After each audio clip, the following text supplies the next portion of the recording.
My wife mocked my cheap watch during a crucial business dinner.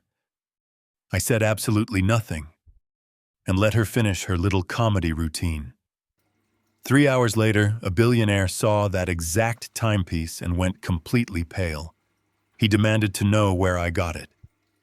When I spoke my father's name, he stood up trembling and whispered that my wife had no idea who she was married to. Before I continue this story, let me know where you are watching from in the comments below. Hit like and subscribe if you have ever had to stand in silence while your own family underestimated your worth. I am Gregory Reed. I am 63 years old, and I have spent the last 30 years mastering the art of being invisible in my own home. Tonight, my invisibility was supposed to be the foundation for my son's success. We were sitting in a private dining room at the most exclusive steakhouse in downtown Chicago. The crystal chandeliers cast a harsh light on the desperate faces of my family. My wife Diane had orchestrated this entire evening. Our son Matthew was sitting across from me, sweating through his custom-tailored suit. Beside him was his wife Amanda, whose smile looked as sharp and dangerous as shattered glass. They had cornered Alexander Cross.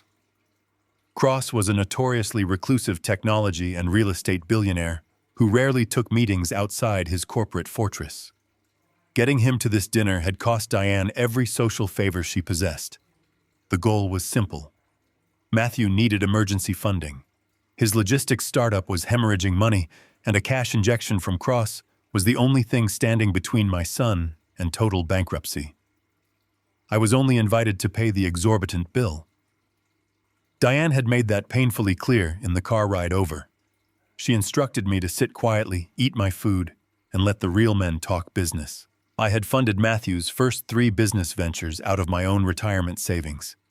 He had driven all of them into the ground through arrogance and reckless spending. Instead of gratitude, my family treated me like a broken ATM that occasionally dispensed embarrassing advice. I watched Matthew begin his pitch before the appetizers even arrived. He tossed around corporate buzzwords and grossly inflated his revenue projections. I could see Cross analyzing him. The billionaire had the cold, dead eyes of an apex predator who had already decided the prey was not worth the effort of the kill. Cross politely picked at his salad, clearly preparing to decline the offer and leave. Diane sensed the presentation slipping away. Panic set in. She needed to elevate Matthew by creating a contrast. She needed a scapegoat to make our son look like a visionary titan who had overcome a pathetic background. She chose me. Diane let out a high-pitched, nervous laugh that cut through the quiet room. She leaned forward and told Alexander Cross not to judge Matthew by the company he keeps. She pointed a manicured finger directly at my chest. She announced to the table that her husband was a man who severely lacked ambition. She told Cross that I had worked the same mid-level administrative job for 3 decades, never striving for greatness. I watched Matthew nod in agreement, wiping sweat from his forehead. Amanda smirked and took a slow, arrogant sip of her red wine. Then Diane went in for the kill.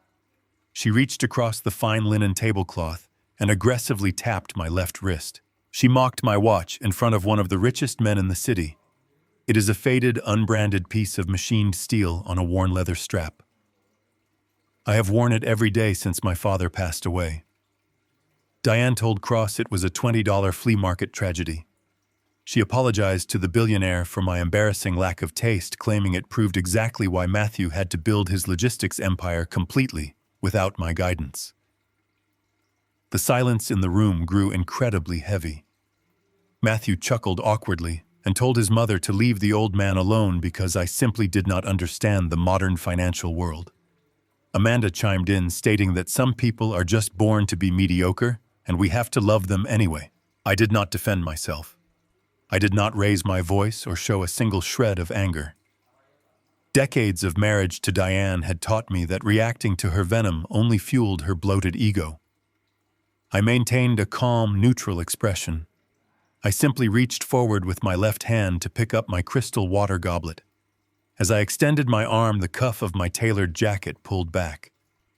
The bright overhead lighting struck the brushed steel dial of my watch, illuminating the microscopic grooves and the strange lack of any brand logo on the metal face. Alexander Cross was in the middle of declining Matthew's proposal.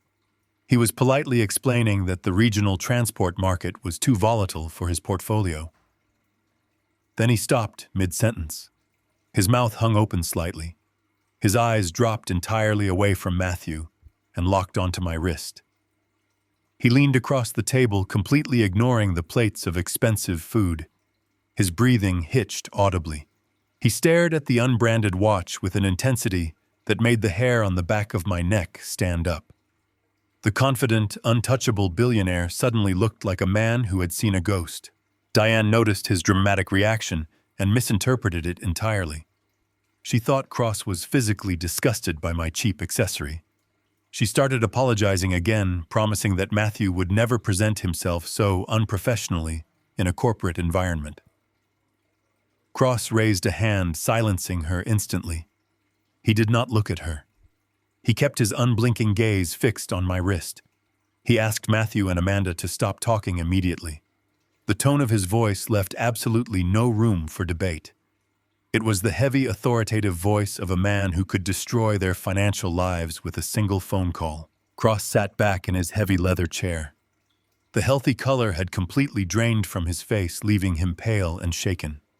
He looked at Diane and coldly stated that the business portion of the evening was completely over. He demanded that she, Matthew, and Amanda leave the private room right now. He said he needed to speak with me in absolute privacy. Diane sputtered in total confusion, desperately trying to salvage the ruined pitch. Cross stood up and pointed a shaking finger toward the door. He told them the dinner bill was already handled and ordered them to get out before he had his personal security contractors drag them out to the street. Matthew scrambled to his feet, his face flushed with extreme humiliation and sudden anger. Amanda practically ran for the exit, grabbing her expensive coat. Diane gave me a look of pure, unfiltered hatred, assuming my embarrassing flea market accessory had just ruined our son's entire future. The heavy oak door clicked shut behind them. We were completely alone. The silence stretched between us for a long, agonizing minute. Cross slowly lowered himself back into his chair. His hands were shaking so badly, he had to grip the edge of the table to steady himself. He looked me directly in the eyes. The billionaire asked me exactly where I acquired that specific unmarked timepiece. He stated with absolute certainty that there were only 2 of those watches in existence because they were forged from a very specific server rack. He said he personally owned the other one. I took a slow, deliberate drink of my ice water. I set the crystal glass down gently on the table. I looked at the man who commanded billions of dollars and answered him with a calm, steady voice. I told him my father gave it to him on his deathbed. I looked him in the eye and said my father's name, Jonathan Reed. Alexander Cross covered his mouth with a trembling hand. A single tear formed in the corner of his eye and rolled down his cheek. He whispered my father's name like a sacred prayer. Then he looked at the heavy wooden door where my family had just been banished. He stated that my arrogant wife clearly had absolutely no idea who I actually was or what kind of empire I truly owned. I smiled slightly, feeling the cold weight of the steel on my wrist. I told him that they were about to find out exactly how much a $20 flea market tragedy was really worth. Alexander Cross did not break eye contact with me for a very long time. The silence in the private dining room was heavy and electric. He asked me to take off the watch and hand it over to him. I unbuckled the worn leather strap and placed the heavy steel timepiece onto the pristine white tablecloth. Cross reached into his tailored suit jacket pocket and pulled out a small, gold-trimmed magnifying glass. He held my watch directly under the bright crystal chandelier light. He turned it over with extreme care and examined the smooth metal casing on the back. He told me to look very closely at the lower edge near the metal lug. I leaned in, and for the first time in my life, I saw a tiny string of alphanumeric characters, micro-engraved directly into the steel. Cross took a deep breath and began to explain a history I never knew. He told me that 40 years ago he was a completely bankrupt college dropout, working out of a damp rented garage in the industrial district. He had a radical vision for a global data network that would eventually change the world, but every major bank and venture capitalist had laughed him out of their corporate offices. He was entirely out of money, facing eviction, and ready to shut his dream down permanently. Then he met my father. My father was a quiet factory manager who lived modestly, but he possessed an absolute brilliant mind for spotting future technological trends. Cross explained with a shaking voice that my father had secretly liquidated his entire life savings, his pension, and the equity in his modest home. He handed Cross a certified cashier check that kept the struggling startup alive during its most critical month. My father completely refused any public recognition or board seats. He only asked for a private ironclad legal agreement. When Cross finally built his very first successful server rack, he took a piece of the raw steel frame and had 2 identical watches custom-made by a master horologist in Geneva, Switzerland.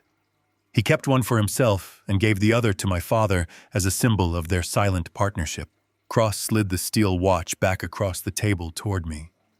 His voice trembled with raw emotion as he revealed the true weight of that unbranded metal. He explained that my father never cashed out his original seed investment. Instead, my father and Cross placed those founding shares into a highly secure, dormant corporate trust. Over the last 4 decades, the company Alexander Cross built had aggressively expanded and grown into a massive global technology and real estate conglomerate worth hundreds of billions of dollars. The micro-engraved serial number on my steel watch was the only cryptographic physical key needed to legally activate that dormant trust. Cross looked at me with deep, profound reverence and stated that I was not a pathetic, retired administrative worker. He told me that according to the strict legal documents my father signed decades ago, I was the silent majority shareholder of his entire empire. I currently owned exactly 51% of his commercial real estate portfolio, his massive logistics fleets, and his global data centers. I sat in the quiet private room absorbing the sheer staggering magnitude of his words. For 30 years, my wife Diane had aggressively berated me for not providing a luxurious high society lifestyle. My son Matthew had constantly mocked my lack of financial ambition. All the while, the key to unimaginable world-shifting wealth had been ticking quietly on my left wrist. I did not feel a sudden rush of euphoric joy or vindication. I only felt a cold, calculating, mechanical clarity. Cross offered to have his armed private security team escort me home, but I politely declined. I needed absolute silence to process my new reality. I shook his hand tightly, secured the watch back onto my wrist, and walked out of the luxury steakhouse completely alone. The cool Chicago night air felt entirely different as I stood on the pavement. I was no longer a discarded, disrespected old man, waiting to die in quiet obscurity. I was a sleeping giant who had just been violently awakened. I took a quiet taxi ride back to our upscale suburban neighborhood. I watched the city lights blur past the window and thought about the decades of emotional abuse I had silently endured. I had sacrificed my own happiness to keep my family stable, and they had rewarded me with nothing but bitter resentment. The house was completely dark when the taxi dropped me off. Diane and Matthew had clearly rushed straight home after being humiliated and thrown out of the restaurant. I unlocked the heavy oak front door and stepped into the silent marble foyer. I did not call out to my wife. I walked slowly down the long hallway toward my private study located at the very back of the house. This small room was my only genuine sanctuary. It was where I read my classic literature and escaped the constant material demands of Diane. When I reached the doorway of my study, I stopped dead in my tracks. The heavy wooden door was pushed wide open, violently hitting the wall. The small antique brass lamp on my desk was knocked over and shattered on the floor. The heavy wooden drawers of my filing cabinet were pulled completely out, and their private contents were dumped recklessly all over my expensive Persian rug. Decades of old tax returns, private medical records, and irreplaceable family photographs were scattered around like worthless trash. My solid mahogany desk had been completely ransacked. My leather reading chair was pushed aside and flipped over. The small wooden lockbox where I kept the handwritten letters of my father had been viciously pried open with a large flathead screwdriver. The splintered wood was still resting on the polished desk surface. I stood frozen in the doorway, observing the chaotic destruction. Diane and Matthew had torn my sanctuary apart looking for something highly specific. They had seen the absolute terror and absolute reverence in the eyes of Alexander Cross when he looked at my watch. Diane was a woman entirely obsessed with social status and rapid wealth acquisition. She might not have known the exact historical origin of the timepiece, but she possessed a feral animal instinct for money. She knew without a doubt that if a billionaire reacted to that watch, it had to be incredibly valuable. They had raced home in a panic to steal it from my safe, assuming I had worn a cheap copy to dinner, or that I kept other valuable artifacts hidden away from them. I heard a floorboard creak in the hallway directly behind me. I quickly stepped back into the dark shadows near my tall bookcase. Diane walked past the study door, completely unaware of my silent presence. She was wearing her expensive imported silk robe and muttering angrily to herself under her breath. I followed her silently down the carpeted hall and watched her enter the large master bedroom. The bedroom door was left slightly ajar. I stood absolutely still in the dark hallway and looked through the narrow gap into the brightly lit room. Diane was standing next to her large illuminated vanity mirror. She had her expensive designer leather purse sitting open on the table. She was frantically digging through a large velvet jewelry box she must have recently retrieved from our master wall safe. I watched her pull out a small black object and carefully inspect it under the bright vanity light. It was a professional magnification loupe. It was the exact type of specialized tool used by high-end pawnbrokers and diamond merchants to appraise luxury goods. She slipped the loupe into her purse and zipped it shut with a violent, aggressive motion. She then pulled out her cell phone and dialed a familiar number. She spoke in a harsh, vicious, hushed whisper. I could hear every single word perfectly in the quiet house. She was talking to our ruthless daughter-in-law, Amanda. Diane told Amanda that the useless old fool was not home yet, but she was completely ready for him. She explicitly stated that the very moment I took the watch off to take a shower or go to sleep, she was going to physically swap it with a cheap metal fake she had purchased years ago. Diane explained her disgusting plan with chilling, precise detail. She intended to take my genuine watch to a corrupt private broker downtown the very next morning. She planned to illegally pawn the legacy of my father for massive amounts of cash to single-handedly save the bankrupt logistics company belonging to Matthew. She told Amanda, laughing cruelly, that I was far too senile and stupid to even notice the weight difference on my wrist. A profound, icy calm washed over my entire body. Any lingering sense of loyalty, duty, or affection I had toward my long marriage completely evaporated in that dark hallway. My family was not just disrespectful or emotionally abusive anymore. They were active, dangerous predators. They viewed me strictly as a financial host to be violently drained and discarded. Diane was completely willing to steal the only physical memory I had of my dead father, just to fund another one of the pathetic business failures of our son. She thought I was a weak, broken old man who would simply roll over, cry, and accept the theft. She was entirely wrong. I quietly backed away from the bedroom door and returned to the deep shadows of the living room. I reached into my trouser pocket and touched the cold, solid steel of the watch face. They wanted to play a ruthless game of deception and domestic theft. They wanted to bleed me completely dry and leave me with absolutely nothing. I decided right then and there that I would give them exactly what they wanted. I would let Diane execute her little midnight robbery. I would let Matthew temporarily believe his failing company was miraculously saved. I would let them dig their own financial graves, so incredibly deep they would never be able to climb out. I pulled out my encrypted mobile phone and sent a late-night message to a trusted contact of mine. He was a master artisan watchmaker who owed me a very significant favor. I needed an exact visual replica of my watch made out of cheap aluminum by tomorrow morning. The trap was officially set. I stayed in the dark living room, and waited for the confirmation text from my contact. Elias was an underground artisan watchmaker who operated out of a secure basement workshop across town. Many years ago, I had quietly paid off a massive medical debt that was suffocating his family. He promised me a favor with absolutely no questions asked. I sent him the exact dimensions and high-resolution photographs of my steel watch from my secure phone. I instructed him to machine a visual clone using cheap, lightweight aluminum and to send it to my private mailbox by 3 a.m. I sat in the silent house listening to the steady ticking of the grandfather clock in the hallway. At exactly 3:15, I walked out to the dark street and retrieved a small padded envelope from the cold iron mailbox. I took it into the kitchen and opened it under the stove light. Elias was a true master of his craft.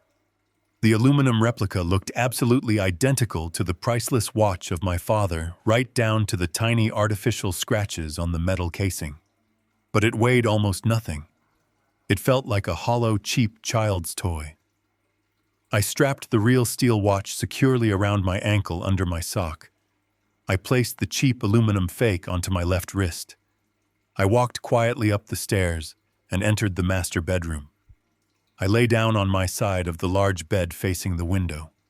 I slowed my breathing until it sounded deep and rhythmic. I waited for over an hour. Just before sunrise, the bedroom door slowly creaked open. The heavy scent of Diane's expensive floral perfume filled the cold air. I kept my eyes closed and my body completely relaxed. I felt the large mattress dip slightly as she leaned over me. Her hands were shaking nervously.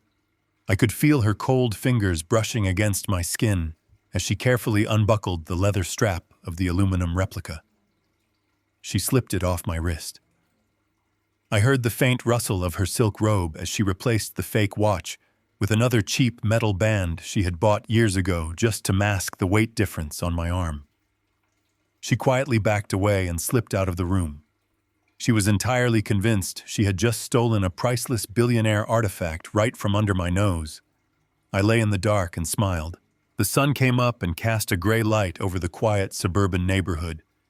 Diane had already left the house long before I walked downstairs to brew my morning coffee.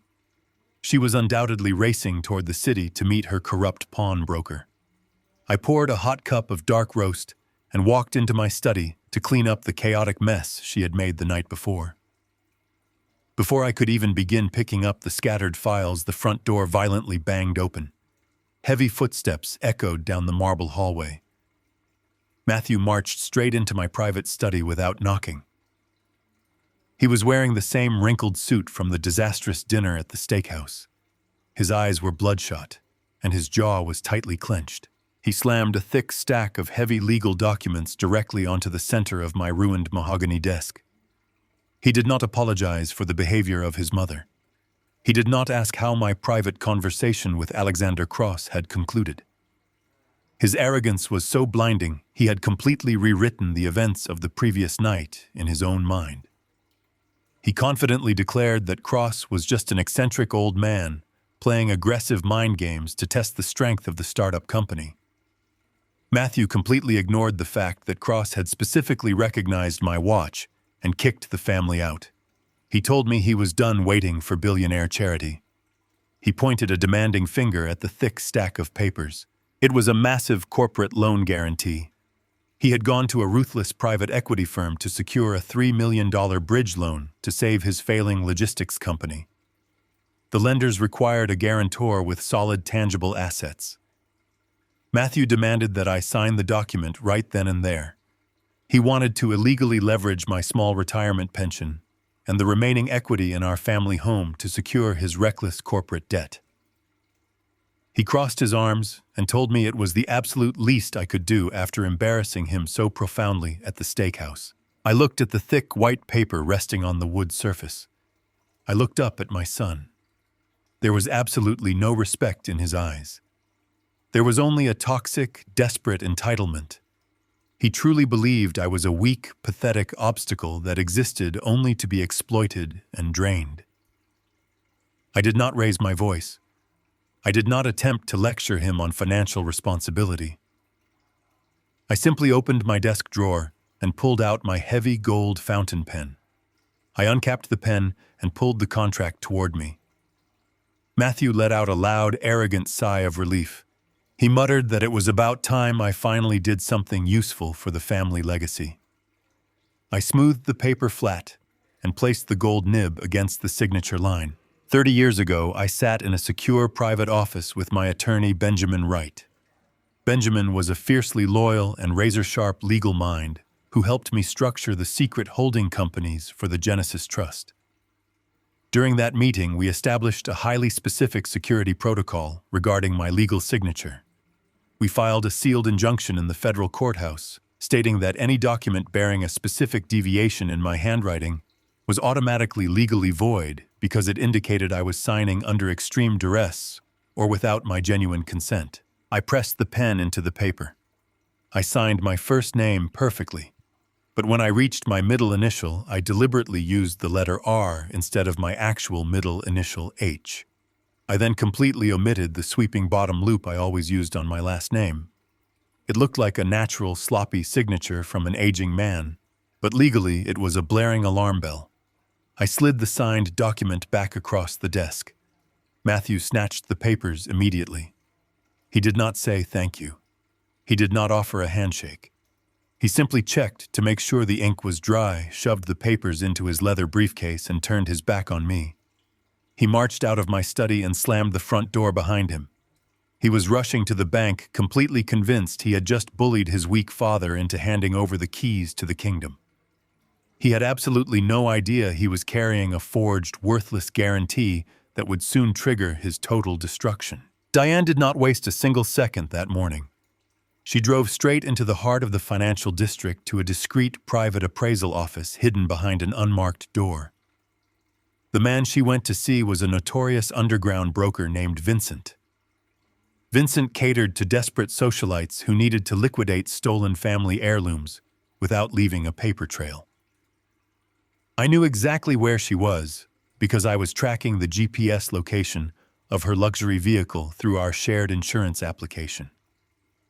I sat in my quiet study drinking my coffee and imagining the absolute confidence on her face as she walked into that dark office. She carried the cheap aluminum replica in her expensive designer handbag, treating it like the crown jewels.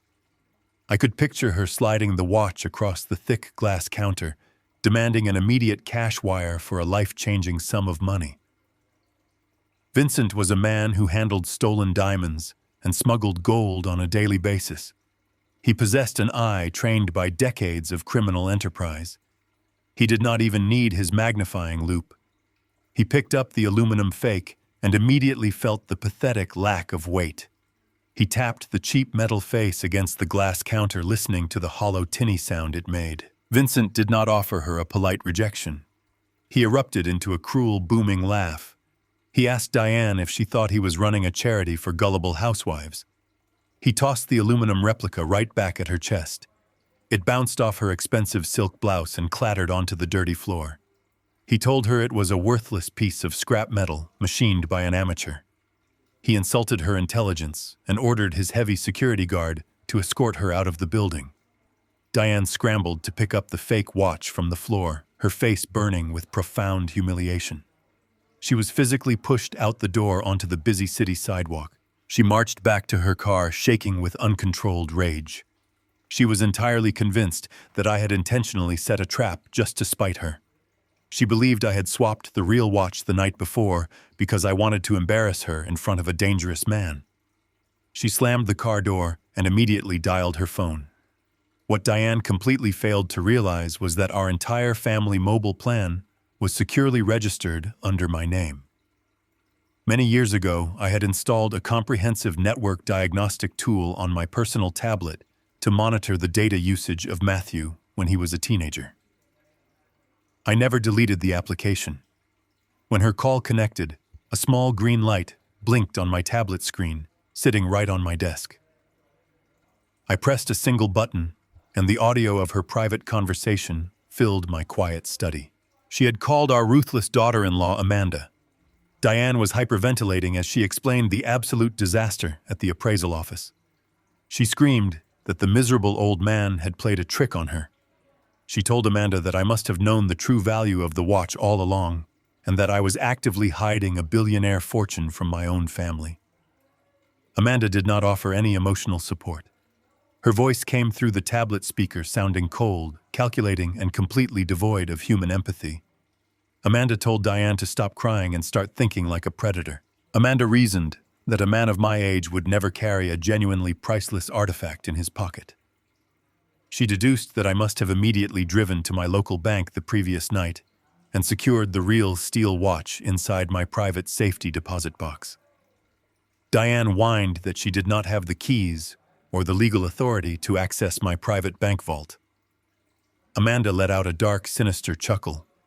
She told her mother-in-law that physical keys were completely unnecessary if they possessed the right legal paperwork. Amanda outlined her new strategy with chilling precision. She said they could not simply wait for me to die or agree to hand over the assets. They needed to actively strip away my fundamental human rights. Amanda suggested they hire a corrupt medical professional who specialized in fraudulent geriatric evaluations. She knew exactly how to find a doctor willing to look the other way for a thick envelope of cash. She told Diane they would bring this doctor directly into our home under the disguise of a routine insurance wellness check. The doctor would administer a rigged cognitive test designed to make me look completely disoriented and senile. He would then sign a binding legal affidavit declaring me mentally incompetent and suffering from advanced dementia.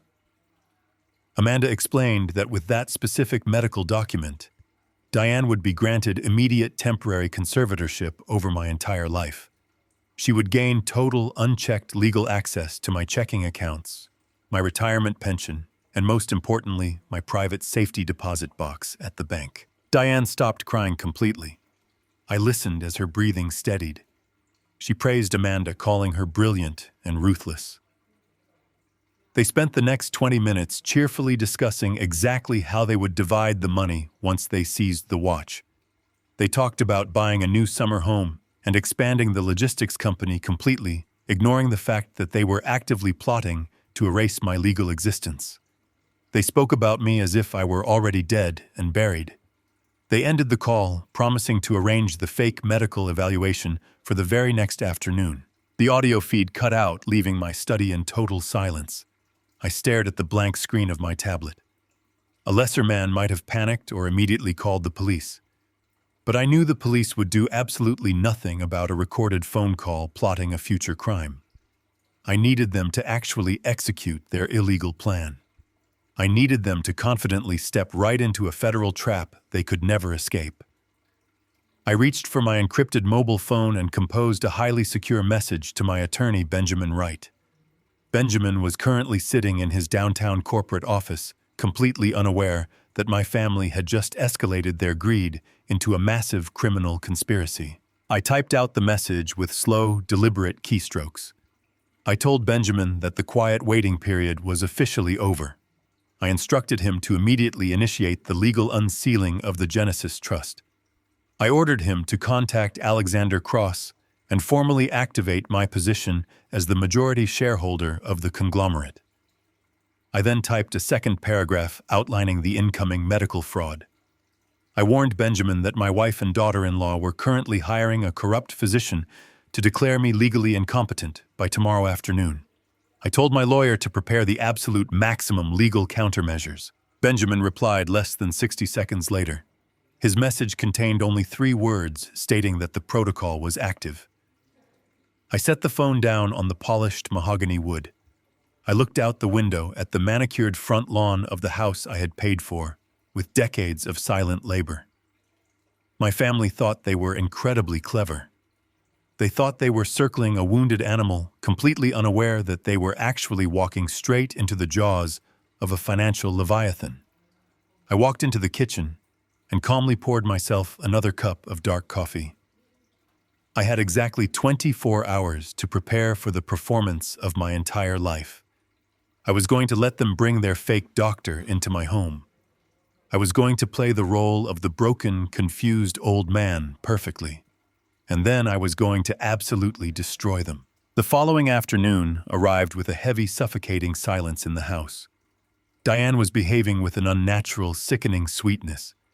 She had spent the entire morning baking a lemon tart and humming cheerfully in the kitchen. It was the exact performance she always put on right before she did something incredibly cruel. At precisely 2 o'clock, the front doorbell chimed. Diane rushed to open it, welcoming a man she loudly introduced as Dr. Silas. I noted immediately that she did not use a last name. The man walked into my living room carrying a worn leather medical bag. He did not look like a respectable physician. His suit was slightly rumpled, and his eyes darted around the expensive furniture, taking inventory of our wealth, rather than looking at his supposed patient. Diane guided him to the plush armchair across from me, claiming my life insurance provider required a mandatory wellness update for my file. I sat quietly on the sofa, knowing perfectly well that my insurance company had never conducted a home visit in 30 years. Dr. Silas did not bother to check my blood pressure. He did not listen to my heart or ask about my physical medical history. He bypassed every standard protocol and moved directly into a scripted psychological trap. He pulled a small notepad from his pocket and leaned forward with a predatory smile. He told me he was going to ask a few simple questions just to gauge my cognitive elasticity. He started by placing 3 common objects on the glass coffee table. He set down a ring of keys, a silver pen, and a small blue flashlight. He instructed me to memorize them.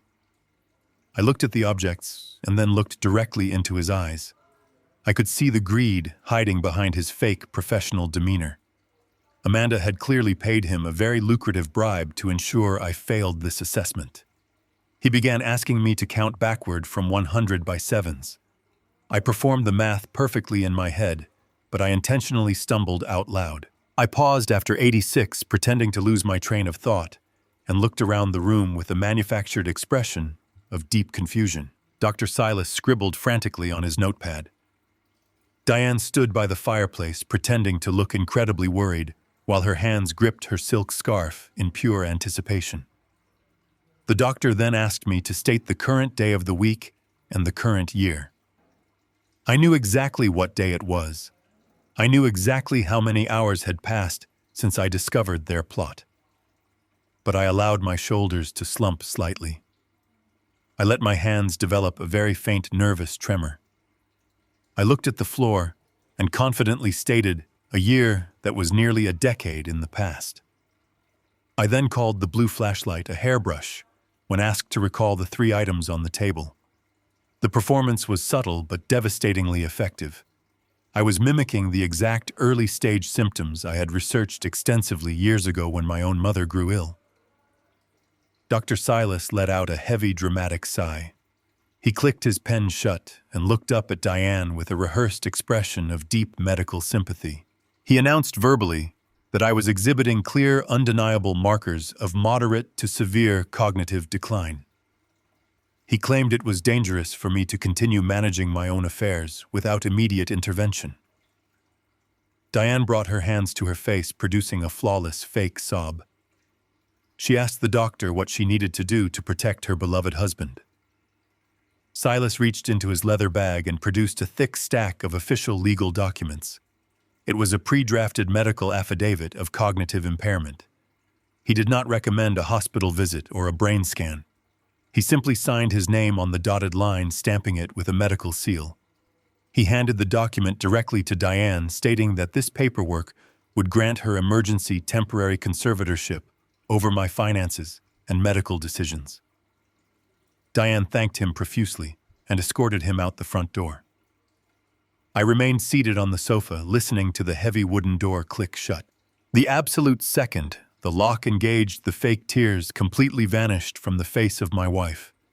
She walked back into the living room, holding the medical affidavit like a winning lottery ticket. She did not even look at me. She walked straight to her laptop, sitting on the dining table, and opened our joint banking portal. She had already prepared the digital transfer forms with her lawyers. Using the authority of the newly signed affidavit, she systematically locked my secure login credentials. I sat in silence and watched her completely strip away my financial autonomy. She contacted the bank representative and transferred the entire balance of my lifetime pension savings into a private offshore account registered solely in her name. She canceled my primary debit card and revoked my access to the emergency funds. In less than 10 minutes, she had legally reduced me to a total financial ghost in my own home. Diane finally turned around and walked over to where I was sitting. Her face was twisted into a triumphant, arrogant sneer. She reached into her designer purse and pulled out her leather wallet. She extracted a single crisp $50 bill and let it flutter down onto the glass coffee table right next to where the memory test objects had been. She spoke to me in a slow, condescending tone normally reserved for a disobedient child. She told me that since my mind was clearly failing, I could no longer be trusted with the burden of household finances. She declared that $50 a week would be my new cash allowance for coffee or newspapers. She stated that she was doing this out of love, and that I should be incredibly grateful she was taking over the heavy responsibilities. She then picked up her car keys and announced she was going out to celebrate with Amanda, leaving me completely alone with my single $50 bill. I did not argue with her. I did not raise my voice or demand my money back. I simply reached out and picked up the $50 bill, folding it neatly into a small square. I slid it into my trouser pocket and stood up. I walked calmly to the front closet and put on my dark wool coat. I stepped out of the heavy front door and walked down the long brick driveway. The suburban neighborhood was perfectly quiet and bathed in bright afternoon sunlight. I walked past the manicured lawns and the expensive cars belonging to my wealthy neighbors. I did not look back at the house I had paid for with 30 years of hard labor. I kept walking until I reached the corner of the street, where the tall oak trees cast a deep shadow over the pavement, out of sight from the living room window. Parked silently against the curb was a massive, heavily armored black town car with dark tinted windows. As I approached the vehicle, the heavy rear door swung open smoothly. I stepped inside the luxurious leather interior, and the door pulled shut, sealing out the noise of the outside world. Alexander Cross was sitting across from me wearing a sharp charcoal suit. He did not offer any meaningless pleasantries. He knew exactly what had just transpired inside my home because Benjamin Wright had already briefed him on the incoming medical fraud. Cross opened a small velvet box resting on his lap.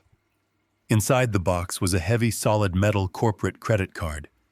It was forged from black titanium and engraved with my name. Cross handed the card to me, stating that it was tied directly to the central operating account of the Genesis Trust. He looked out the tinted window toward the direction of my house and told me that my family had just stolen my pennies. I looked at the heavy black card in my hand, possessing a limitless purchasing power that could bankrupt entire nations. I looked back at Cross and told him it was time to crush the logistics startup of my son. We seamlessly began the absolute financial encirclement of my entire family. Matthew walked into the sleek downtown corporate office of Vanguard Capital early the next morning. Vanguard was a notorious private equity firm known throughout the financial district for its aggressive lending practices and ruthless corporate takeovers. He carried his expensive designer leather briefcase tightly in his hand. Inside that briefcase was the forged loan guarantee bearing my legally voided signature. He sat across the polished glass desk from a senior loan officer and confidently handed over the paperwork. He firmly believed he had completely outsmarted his senile father and secured the ultimate victory. The loan officer briefly reviewed the documents, checked the false asset declarations, and officially approved the $3 million transfer directly into the depleted accounts of his failing logistics startup. Matthew walked out of that glass building feeling like an absolute conqueror. He immediately drove to a high-end dealership and purchased a luxury sports car entirely on credit to celebrate his massive financial win. He had absolutely no idea that Vanguard Capital was just a small subsidiary shell company completely owned and operated by the holding corporation of Alexander Cross. I sat in the secure, quiet back seat of the heavily armored town car with Cross, while my son was celebrating his false triumph. Cross opened his secure, encrypted tablet and showed me the live digital banking ledger. I watched the bright green numbers flash on the screen, confirming the $3 million had just hit the business account of my son. Cross looked at me with cold, calculating eyes and asked for my official executive authorizations to spring the trap's steel jaws. I did not hesitate for a single second.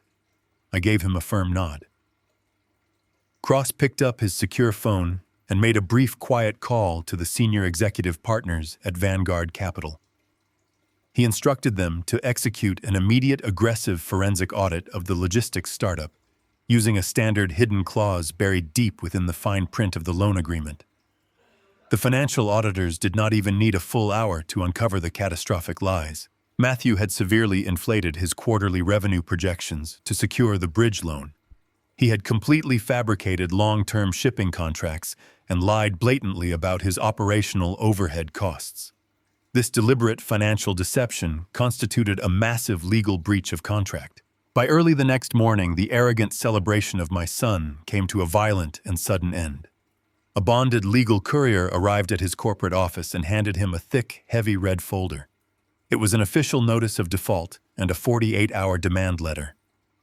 Vanguard Capital was legally recalling the entire $3 million loan, immediately due to fraudulent application data. The legal letter explicitly stated that if the funds were not returned in full within exactly 2 days, the firm would aggressively seize all corporate assets and immediately pursue the personal guarantor for the remaining balance. Matthew panicked completely.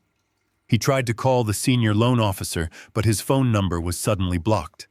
He frantically tried to wire the money back to the firm, but he had already spent a massive portion of the funds paying off angry, aggressive vendors and buying his ridiculous new sports car. The $3 million was permanently gone, and he was left holding a ticking financial bomb that was about to destroy his entire life. I was sitting in my quiet living room reading a classic novel when the roaring engine of his new sports car echoed loudly up my brick driveway. The expensive tires screeched harshly against the pavement. The heavy oak front door was thrown open with such violent, aggressive force that the solid brass handle dented the interior drywall. Matthew stormed into the house looking completely unhinged and feral. His expensive tailored suit was a wrinkled mess, and his face was pale with absolute raw terror. He marched right up to where I was sitting calmly in my armchair and stood over me panting heavily, like a cornered, desperate animal.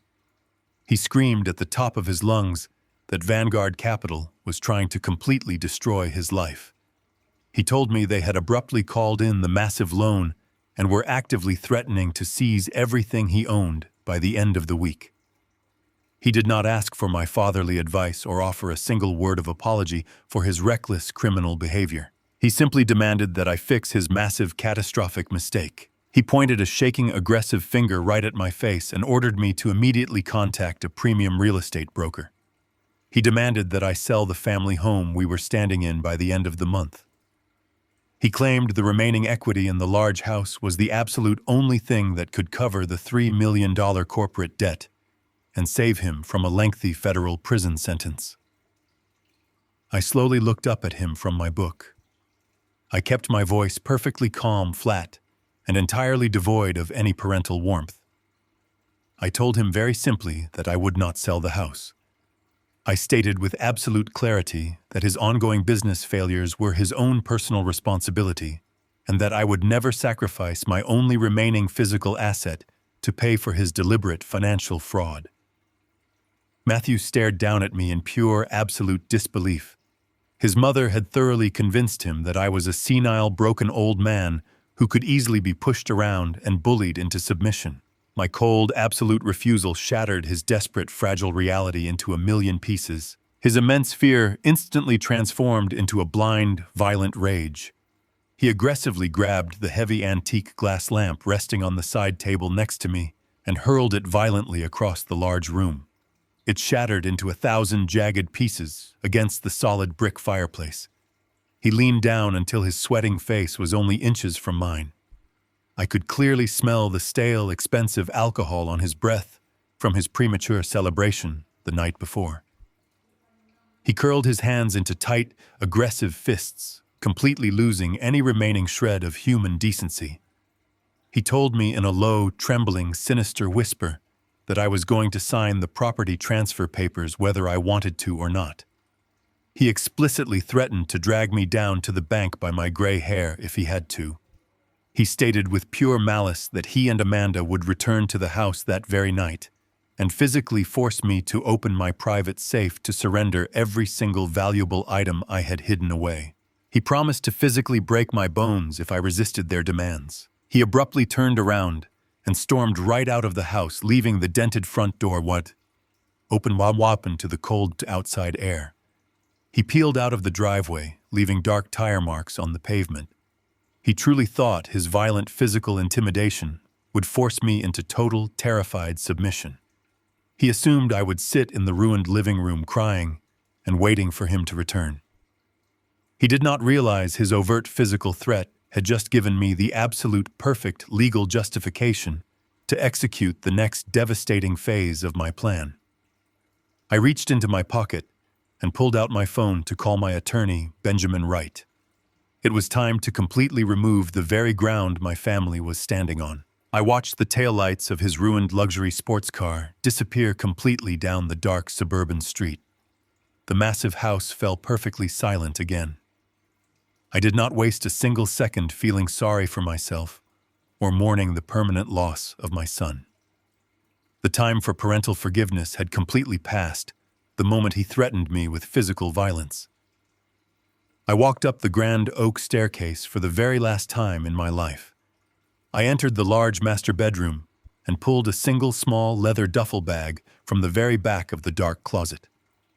I did not pack any of the expensive tailored suits or the luxury watches Diane had purchased over the decades to maintain her ridiculous social image. I packed 3 plain shirts, a few basic necessities, and the small wooden lockbox containing the old handwritten letters from my father. I zipped the bag shut. The physical weight of my entire life was incredibly light. I walked back downstairs to my quiet study and picked up my secure encrypted phone. I dialed the direct private line of my attorney, Benjamin Wright. He answered on the very first ring. I told him Matthew had just delivered the overt physical threat we were anticipating. I gave Benjamin the final executive authorization to execute the quiet title transfer of the estate. Within 30 minutes, the massive family home that I had maintained for 3 long decades was legally dissolved. The property deed was completely transferred into a nameless corporate shell entity, wholly owned by the holding company of Alexander Cross. I was no longer the legal owner of the house, and neither was my wife. It was now private commercial property. I walked slowly through the large empty rooms, making absolutely sure every single ground floor window was tightly locked and secured. I wanted to control their exact point of entry. I stopped at the heavy oak front door. Instead of engaging the solid brass deadbolt, I deliberately left the handle completely unlocked. I turned off every single lamp and overhead light in the house, plunging the massive estate into total, absolute darkness. I stepped out into the cool evening air, carrying my single small bag. The black armored town car was waiting patiently for me at the end of the street, just as Alexander Cross had promised it would be. I climbed into the comfortable back seat, and the silent driver took me directly to a luxury penthouse suite located in the very center of the financial district. I walked into the massive quiet hotel room and sat down at the large polished mahogany dining table. I opened my encrypted digital tablet and accessed the high-definition security cameras hidden discreetly throughout my former home. I poured myself a tall glass of cold water and waited for the desperate rats to take the bait. Night slowly fell over the city. The digital security feed showed the dark, empty living room and the silent, carpeted hallway leading directly to my study. At exactly midnight, a dark, unmarked cargo van pulled up to the edge of my driveway with its headlights completely turned off. 3 distinct figures stepped out of the vehicle and moved rapidly across the manicured lawn. I watched the digital screen with absolute cold, calculating precision. The advanced night vision cameras illuminated the intruders perfectly. It was Matthew and Amanda, just as I knew it would be. They had brought a third unknown man with them. The man was carrying a heavy canvas tool bag slung over his broad shoulder. They had hired a professional safecracker from the criminal underground to illegally breach the heavy steel vault, hidden carefully behind the bookshelf in my study. Matthew reached the front door and pulled a heavy metal crowbar from his dark jacket. He prepared to violently smash the decorative glass pane, but Amanda quickly grabbed his arm and stopped him. She tested the brass door handle and simply pushed it wide open. They stepped into the dark foyer completely unaware that their every single movement was being recorded in high definition and broadcast directly to my tablet. They moved quickly down the hallway, using small red tactical flashlights to guide their way. They were trespassing on private corporate property with the explicit intent to commit grand larceny. They entered my study and pushed the heavy wooden bookshelf aside, exposing the solid steel door of my private wall safe. Matthew pointed frantically at the metal combination dial. The hired thief dropped his heavy canvas bag onto my expensive Persian rug. He pulled out a high-powered magnetic drill and a medical stethoscope. He pressed the medical instrument against the cold steel and began to slowly turn the combination dial while firing up the loud, aggressive drill. I watched Matthew and Amanda pace nervously back and forth behind the working thief. Amanda was biting her nails and whispering harsh, aggressive commands. She was entirely convinced that the priceless steel watch from Alexander Cross was sitting right behind that thick metal door, along with massive stacks of emergency cash. She thought this midnight robbery would solve all of their catastrophic financial problems. The thief worked tirelessly for 45 agonizing minutes. I could see bright sparks flying from the heavy drill bit as it slowly chewed through the reinforced locking mechanism. Finally, a loud mechanical click echoed through the sensitive microphone of the hidden camera. The thief pulled down hard on the heavy steel lever, and the thick vault door swung open. Matthew immediately shoved the hired criminal out of the way and violently thrust his hands into the dark safe. He fully expected to grab velvet jewelry boxes and thick stacks of $100 bills. Instead, his greedy hands grabbed nothing but empty air. He pulled out his red flashlight and shined it directly into the hollow steel cavity. The large safe was completely empty, except for one single piece of thick white paper resting on the very bottom metal shelf. Amanda pushed her husband aside and snatched the paper in frustration. It was not a banknote or a map to hidden treasure. It was a premium embossed business card belonging to my attorney, Benjamin Wright. Stapled directly to the back of the card was a formal legal notice of corporate foreclosure and immediate eviction. Amanda read the legal words out loud, her voice trembling with absolute raw terror. She finally realized the massive house they were currently standing in no longer belonged to our family. The exact moment the vault door had opened, it automatically triggered a silent perimeter alarm hardwired directly to the massive security network of Alexander Cross. I watched the camera feed as the front lawn was suddenly bathed in the blinding white light of 4 tactical armored vehicles. They were not local police officers who could be bribed or reasoned with or slowed down by legal technicalities. They were heavily armed private security contractors employed entirely by the Billionaire, and they were rapidly closing in on my study. The heavily armored vehicles skidded to a halt on the manicured grass of my former front lawn. 4 men wearing black tactical gear poured out of the vehicles and breached the front door in a matter of seconds. The hidden camera in my former study captured the exact moment the absolute terror washed over the face of my son. The hired safecracker did not even try to defend them or protect his equipment. He immediately dropped his heavy tools and surrendered to the floor, placing his hands safely behind his head. Matthew completely froze in pure panic. He backed away from the empty steel vault and raised his hands, trembling violently. Amanda tried to scream and demand an explanation, but the security contractors did not care about her arrogant entitlement or her designer clothes. They were highly trained professionals, executing a lawful eviction on private corporate property. 2 large guards grabbed Matthew by the shoulders of his expensive jacket and forcefully marched him down the long hallway. Another guard grabbed Amanda by the arm as she kicked and completely lost her temper, shouting empty threats into the dark house.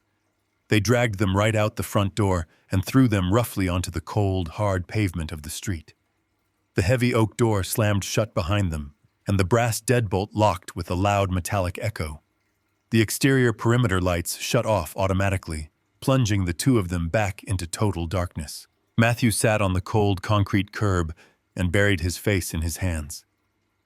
He began to openly weep, realizing that his massive corporate loan was gone, his business was destroyed, and he had just been physically thrown out of the only safety net he had left.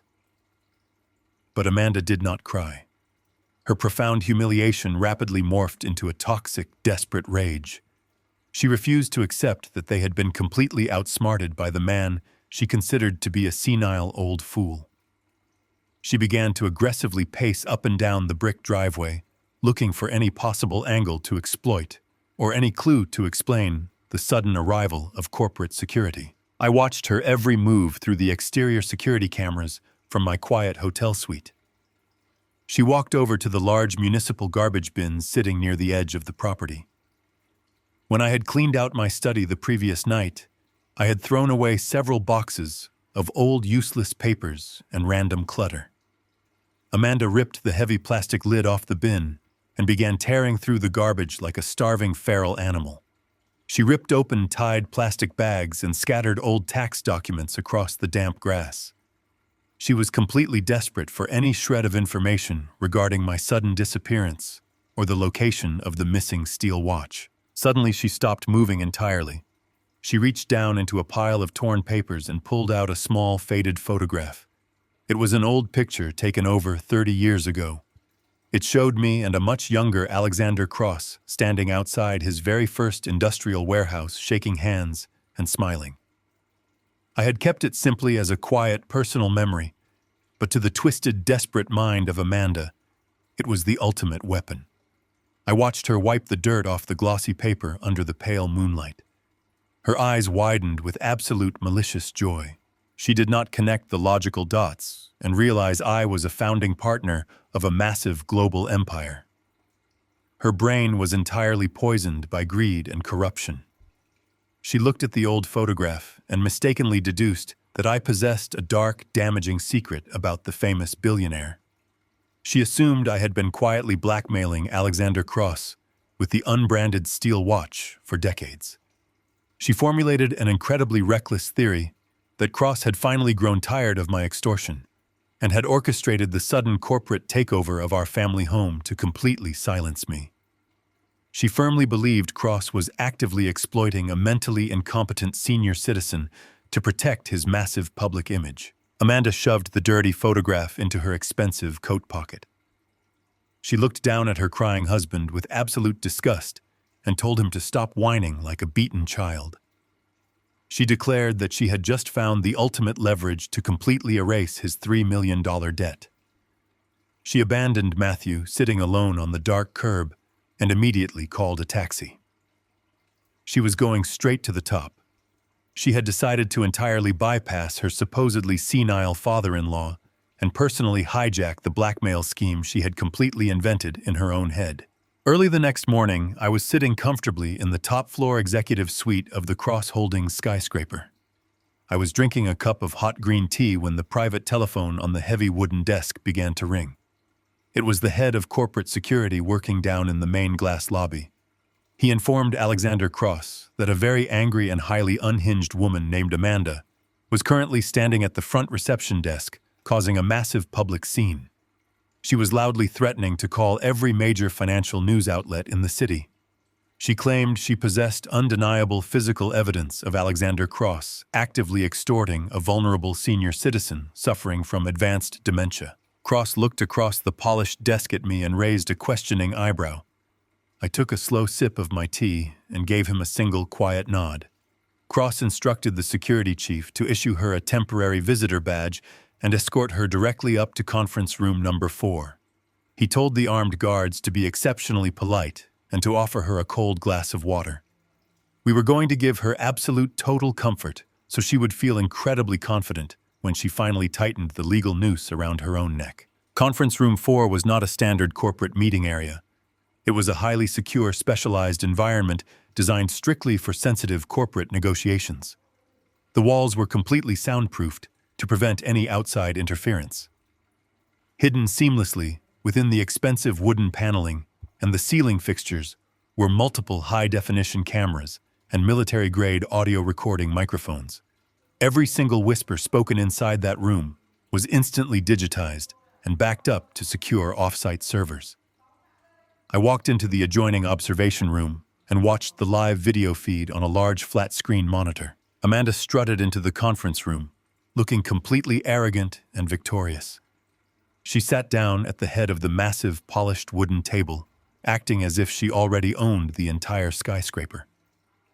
2 minutes later, Alexander Cross walked into the room, wearing his dark, tailored suit. He did not offer to shake her hand or provide any polite introductions. He sat down opposite her and calmly asked her to explain why she was threatening his public relations team in his own lobby. Amanda smiled a cruel, sharp smile. She reached into her designer purse and threw the dirty, crumpled photograph right onto the polished wood table. She confidently leaned forward and laid out her completely fabricated narrative. She accused the billionaire of illegally seizing the private home of my family to silence a sick old man. She stated that whatever dark secret the steel watch represented, she was now the sole keeper of that dangerous knowledge. She told Cross that the global media would absolutely love a scandalous story about a beloved technology pioneer destroying the life of an innocent suburban family just to hide his past crimes. Cross maintained a perfectly neutral, unreadable expression. He quietly asked her what exactly it would take to make her completely forget this terrible misunderstanding. He deliberately used submissive language designed to make her feel totally in control of the negotiation. Amanda fell right into the trap without a single second of hesitation. She puffed out her chest and made her illegal demands explicitly clear. She did not ask for a favor. She did not ask for a brief extension on the corporate loan. She demanded the immediate and total cancellation of the $3 million debt owed to Vanguard Capital. She explicitly stated that if the legal loan documents were not completely destroyed by the end of the business day, she would go directly to the press and ruin his massive global empire. She repeated her demand twice, making absolutely sure her threats were crystal clear to the billionaire. I sat in the dark observation room and watched her seal her own permanent doom. By tying a specific financial demand to a direct threat of public ruin, she had just officially committed felony extortion on multiple hidden federal microphones. While Amanda was busy committing federal extortion inside a bugged corporate boardroom, Diane was completely oblivious to the massive legal storm gathering directly above her head. She was back at the suburban house, completely convinced that my sudden departure the previous night meant she had won the ultimate victory. She assumed I had run away in total defeat, leaving her with the massive estate and all the valuable assets hidden inside. Early that morning, she decided to completely solidify her stolen kingdom.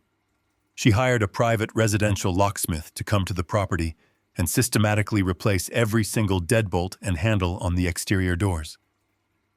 I watched the entire pathetic display through the hidden security cameras from the quiet comfort of my luxury hotel penthouse. The locksmith arrived in his white utility van and immediately went to work on the heavy oak front door. Diane stood on the front porch holding a cup of expensive gourmet coffee and wearing her imported silk morning robe. She watched the workman drill out the old brass locks with a look of pure, absolute triumph on her face. She was already planning how she would redecorate my private study and turn it into a massive walk-in closet for her designer shoes. She told the locksmith in a loud, arrogant voice that her husband had completely abandoned the property and she needed to protect herself from any unwanted intrusions. She tipped the man with a crisp $100 bill from the emergency cash she had stolen from my desk. The locksmith packed up his heavy tools, handed her a set of shiny new silver keys, and drove away, leaving her completely alone in a house she no longer legally owned. I sat at the polished mahogany dining table in the penthouse suite and watched her lock the new deadbolt. I took a slow sip of my hot green tea and picked up my encrypted mobile phone. I sent a single text message to my attorney, Benjamin Wright. The message contained only 2 words, giving him the final executive order to proceed. The trap was now fully armed, and it was time to drop the heavy steel cage. Benjamin immediately contacted the county sheriff's department and dispatched them to the suburban address to enforce a lawful corporate eviction order. Diane spent the next 2 hours walking through the large empty rooms of the house, mentally spending money she did not actually possess. She walked into the kitchen and poured herself a glass of expensive white wine to celebrate her total domination of the family finances. Just as she took her first sip, the heavy doorbell chimed, echoing loudly through the quiet marble foyer. Diane smiled, assuming it was a delivery driver dropping off the luxury clothing items she had ordered online the previous night. She placed her wine glass on the granite counter and walked confidently to the front door. She unlocked her brand new deadbolt and pulled the door wide open. She did not find a delivery driver holding cardboard boxes. She found 2 tall, broad-shouldered county sheriffs standing squarely on her front porch. They were wearing their crisp green uniforms, with their heavy duty belts and gold badges gleaming in the bright morning sunlight. Parked directly behind them in the driveway was a marked police cruiser with its lights flashing silently. Diane lost her arrogant smile instantly. She tightened her silk robe and asked the officers in a highly defensive tone what they were doing on her private property. The older sheriff did not offer a polite greeting. He held a thick, heavy clipboard in his hands and looked at her with an expression of total professional indifference. He stated clearly that they were executing an immediate corporate eviction notice and that she was currently trespassing on private commercial property. Diane let out a loud, insulting laugh. She told the officers they had clearly made a ridiculous mistake and driven to the wrong address. She proudly declared that she was the lady of the house and that she had lived there for 30 years. The sheriff did not argue with her. He simply pulled a thick legal document from his clipboard and held it up for her to read. It was the quiet title transfer paperwork bearing the official seal of a federal judge. Diane panicked. Her face flushed bright red with sudden, frantic anger. She told the officers to stay exactly where they were and aggressively slammed the front door in their faces. She ran upstairs to the master bedroom and violently dug through her filing cabinet. She retrieved our original embossed marriage certificate. She ran back downstairs completely out of breath and threw the heavy front door open again. She shoved the decorative paper directly into the chest of the sheriff. She screamed that she was legally married to the owner of the house, and therefore she had absolute total rights to the property and everything inside it. The sheriff calmly took the marriage certificate and looked at it for exactly 2 seconds before handing it right back to her. He spoke in a flat, authoritative voice that shattered her entire reality. He explained that her marriage certificate was completely worthless in this situation because the house did not belong to her husband. He told her the property deed had been legally transferred to a corporate holding entity 5 days ago. He explicitly stated that there was no lease agreement on file, and she was legally classified as an illegal squatter. The sheriff looked her directly in the eyes and told her she had exactly 10 minutes to pack a single bag of clothing and vacate the premises immediately. If she refused to leave voluntarily, she would be placed in metal handcuffs and physically dragged out to the police cruiser. Diane completely lost her mind. She started screaming hysterically, demanding to call her lawyer, demanding to speak to the mayor, and threatening to have the officers completely fired from their jobs. The sheriff simply stepped past her into the marble foyer, completely ignoring her frantic threats. They unclipped their heavy batons and told her the 10-minute countdown had officially started. Diane realized they were absolutely serious. She sprinted up the oak staircase, crying uncontrollably. She grabbed her expensive designer handbag and started throwing random pieces of clothing into a small suitcase. Her hands were shaking so violently, she dropped her expensive makeup on the hardwood floor, shattering it completely. She tried to call Matthew and Amanda to beg for their help, but their phones went straight to voicemail. They were already dealing with their own massive, catastrophic destruction and could not save her. The heavy footsteps of the sheriffs echoed up the stairs. They stood in the doorway of the master bedroom and told her the time was completely up. They escorted her down the stairs and walked her right out the front door. Diane stood on the brick porch, sobbing heavily, holding only a small suitcase and her leather purse. The sheriff stepped inside, pulled the heavy oak door shut, and locked the brand-new deadbolt from the inside using the keys she had just paid for. Diane was left completely alone, standing on the manicured green lawn in the bright afternoon sun. Her wealthy neighbors were standing on their porches, watching the humiliating spectacle unfold. She wiped her ruined makeup from her face and tried to salvage her broken pride. She told herself she did not need the stupid house anyway. She still believed she had unlimited access to the massive bank accounts and the platinum credit cards she had seized with the fraudulent medical affidavit. She decided she would simply call a private car service and book the penthouse suite at the most expensive luxury hotel in the downtown financial district to figure out her next legal move. She dragged her suitcase down the sidewalk away from the staring neighbors and stopped at a quiet, upscale coffee shop on the corner. She walked inside and ordered a bottle of sparkling water, purely to use their secure phone terminal. She pulled out her heavy gold credit card with supreme arrogance and slapped it onto the glass counter. The barista swiped the card through the machine. It beeped loudly, flashing a bright red error message. The barista politely informed her that the transaction was declined. Diane rolled her eyes, clicked her tongue, and pulled out a different platinum card, claiming the bank was just being overly cautious. The barista swiped the second card. Declined again. Diane snatched her cards back, her heart suddenly pounding with absolute raw panic. She pulled out her cell phone and dialed the premium customer service line for her primary wealth management bank. The automated voice system immediately recognized her phone number. She waited for a live representative to answer, but instead she received a pre-recorded legal message. The cold, robotic voice informed her that her access to all joint accounts had been permanently revoked. It stated that she was completely removed as an authorized user on every single credit line, checking account, and investment portfolio associated with the primary account holder. I had used the massive corporate legal power of the Genesis Trust to completely override her fraudulent temporary conservatorship. Diane stood frozen in the middle of the coffee shop, holding a useless piece of plastic. She had absolutely no cash, no home, no car, and no family to call. She was completely, utterly destitute. The 48-hour deadline expired precisely at noon.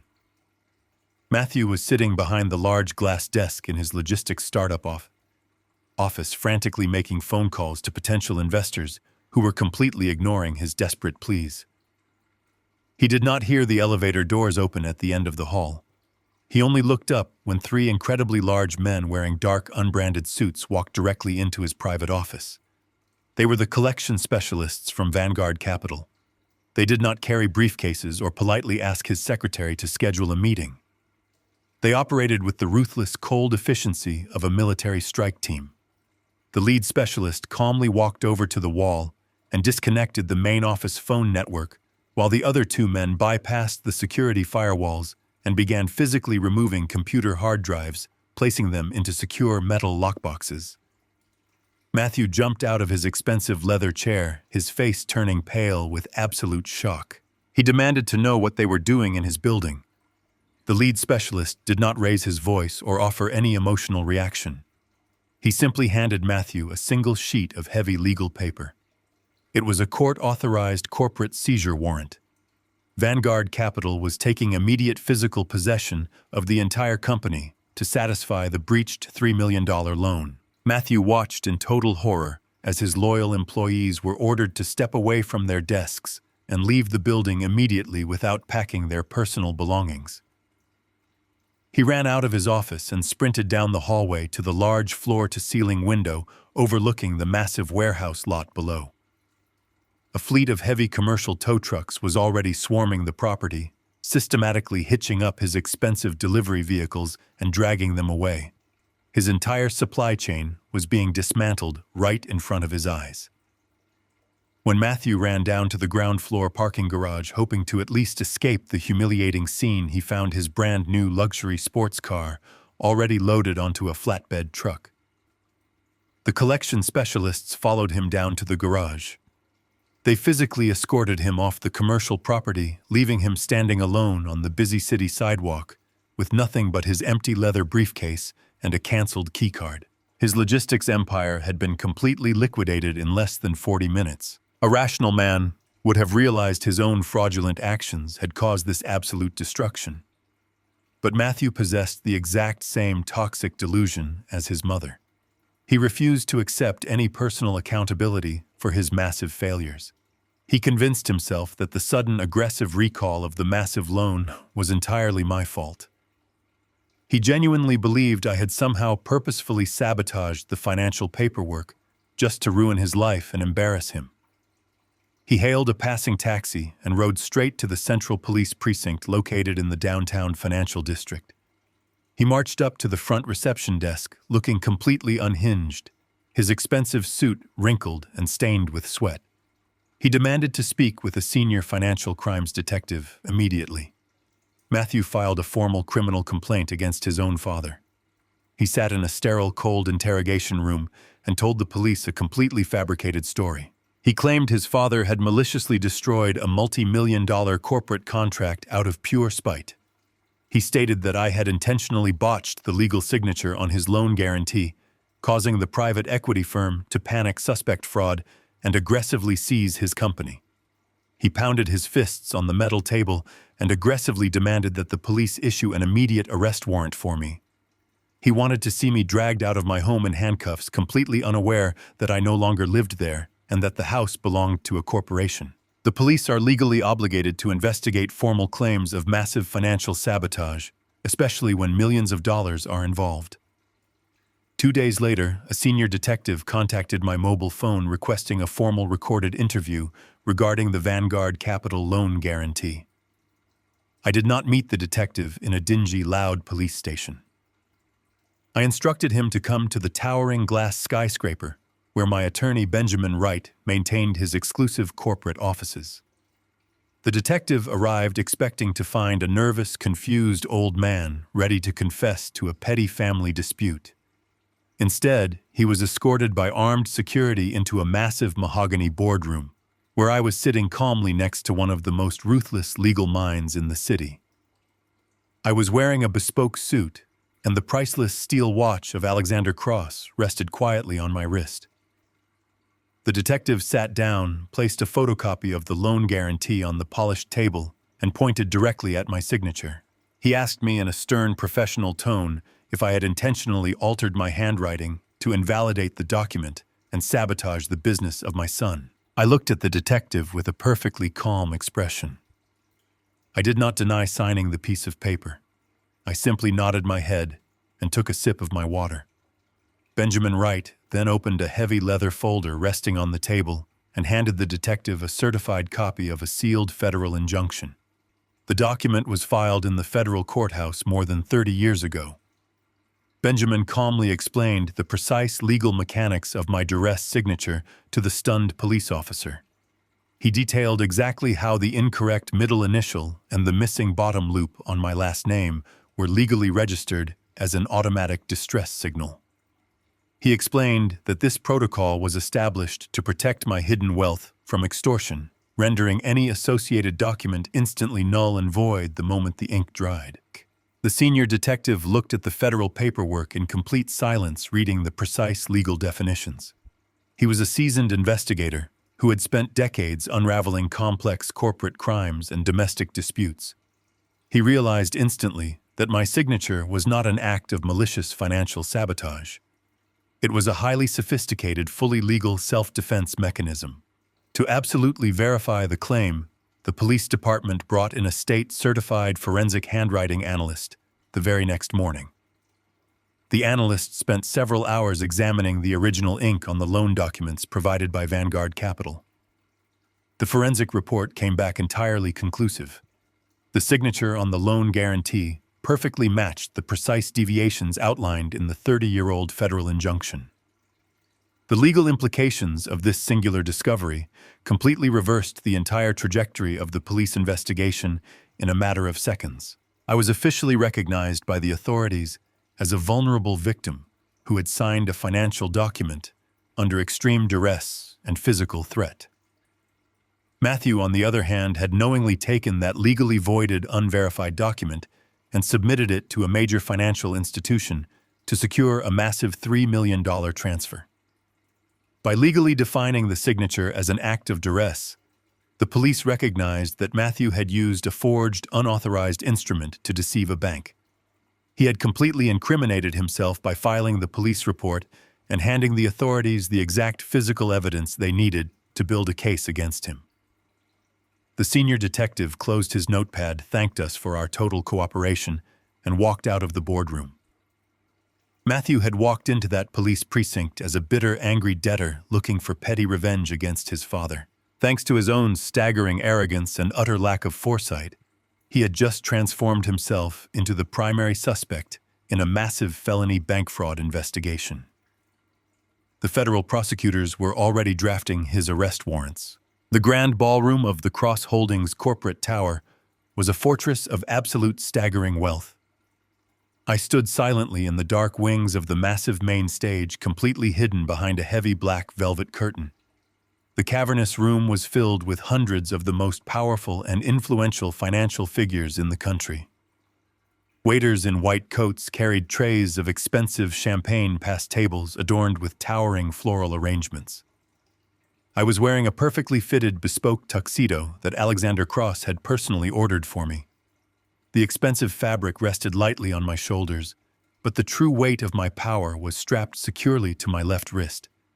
The cheap aluminum fake was gone. The genuine heavy steel watch forged from the first server rack of the empire was back where it belonged, gleaming quietly in the dim backstage lighting. I looked out at the sea of billionaires and elite investors, feeling an overwhelming sense of profound calm.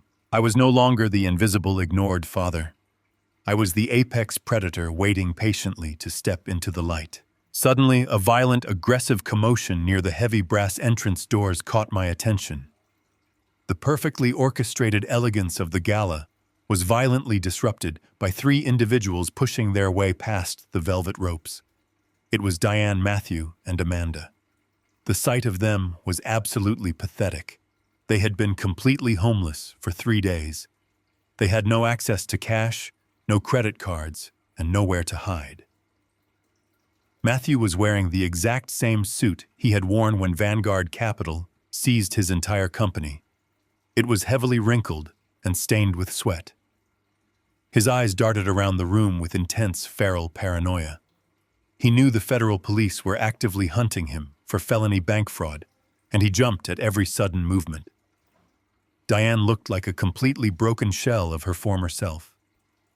Her expensive salon hair was a tangled mess, and her designer dress was ruined from sleeping in cheap motel rooms. She tried desperately to hold her head high and act like she still belonged among the financial elite, but the wealthy guests physically recoiled from her, backing away in absolute disgust. Amanda was the only one pushing forward with toxic, aggressive determination.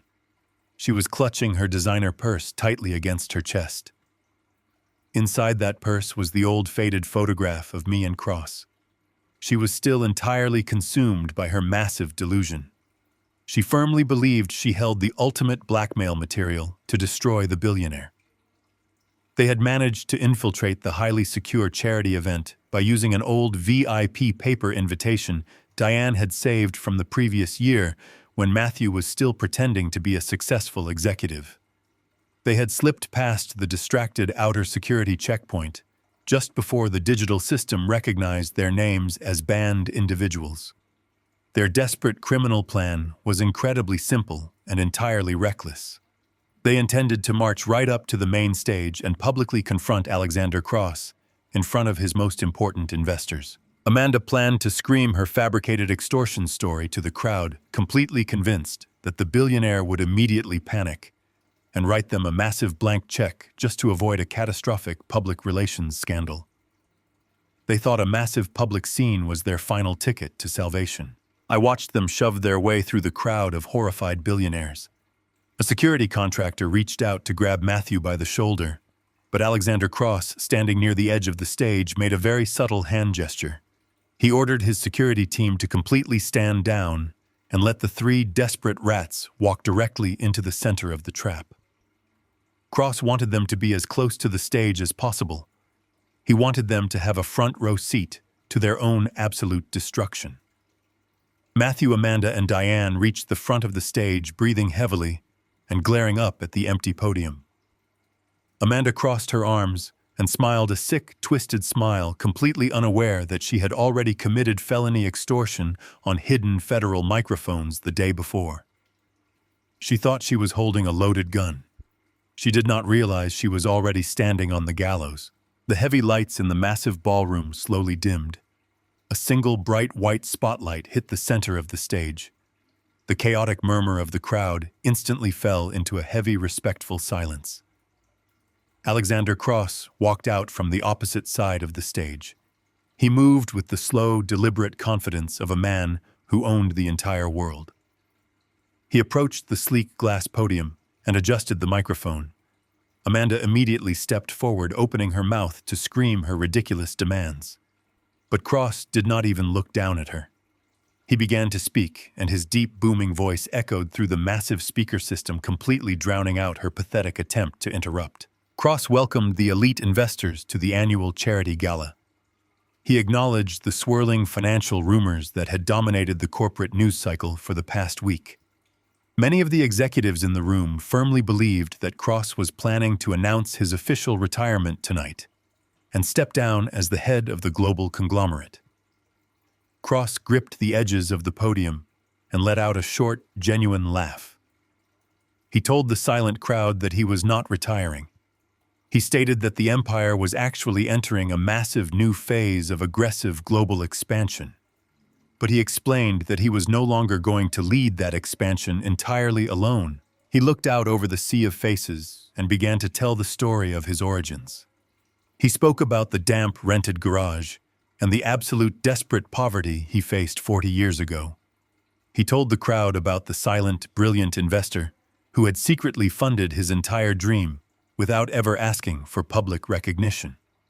He explained that this silent partner had placed his foundational shares into a highly secure, dormant legal entity known as the Genesis Trust. Cross announced that as of yesterday afternoon, the Genesis Trust had been officially unsealed and fully activated.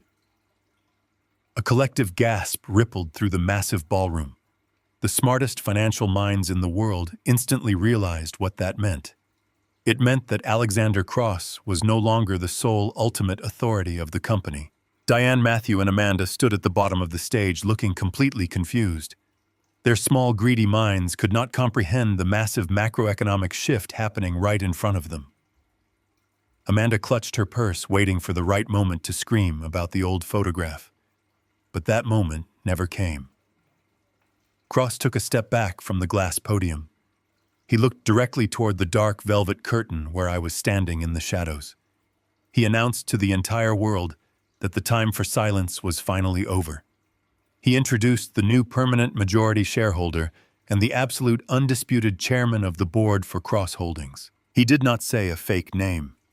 He did not introduce a foreign corporate entity. Alexander Cross leaned into the microphone and spoke my name with absolute, profound reverence. Gregory Reed.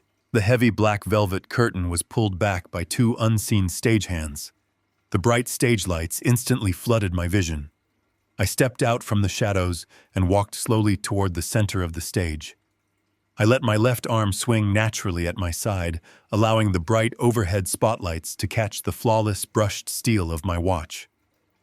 I stopped right next to Alexander Cross and looked down at the floor directly in front of the podium. Diane, Matthew, and Amanda were standing exactly 10 feet away from me. The arrogant, toxic confidence completely melted off their faces. Their jaws dropped open in absolute, pure, unadulterated horror.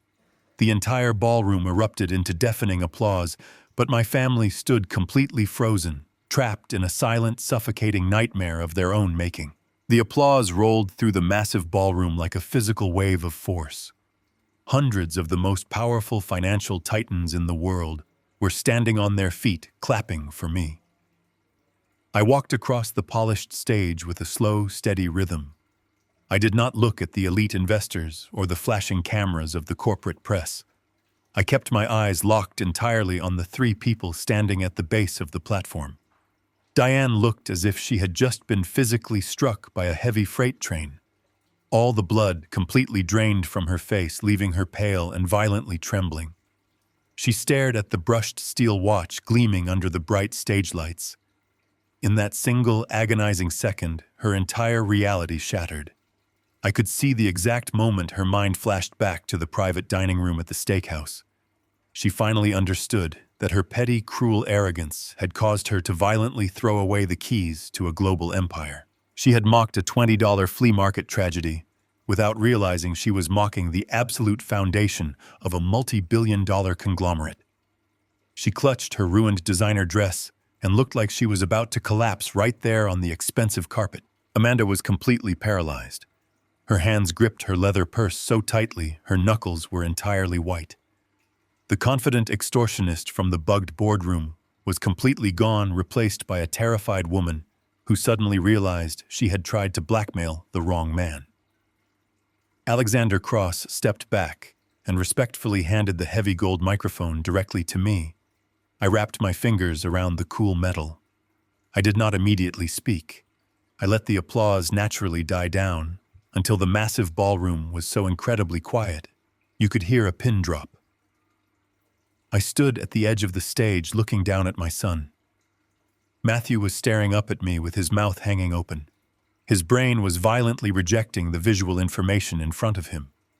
He had spent his entire life convincing himself that he was a brilliant business prodigy and that I was a pathetic administrative failure. Seeing me standing shoulder to shoulder with his ultimate billionaire idol completely broke his fragile psychological foundation. Matthew snapped. The sheer magnitude of his public humiliation and the crushing weight of his massive financial debt pushed him entirely over the edge of sanity. He let out a desperate guttural scream and charged directly toward the stage steps. He yelled at the top of his lungs that it was all a massive lie. He pointed a shaking, aggressive finger at me and screamed to the silent crowd of investors that I was a senile, delusional fraud. Two massive security contractors immediately stepped forward from the shadows to intercept him, but I raised my left hand.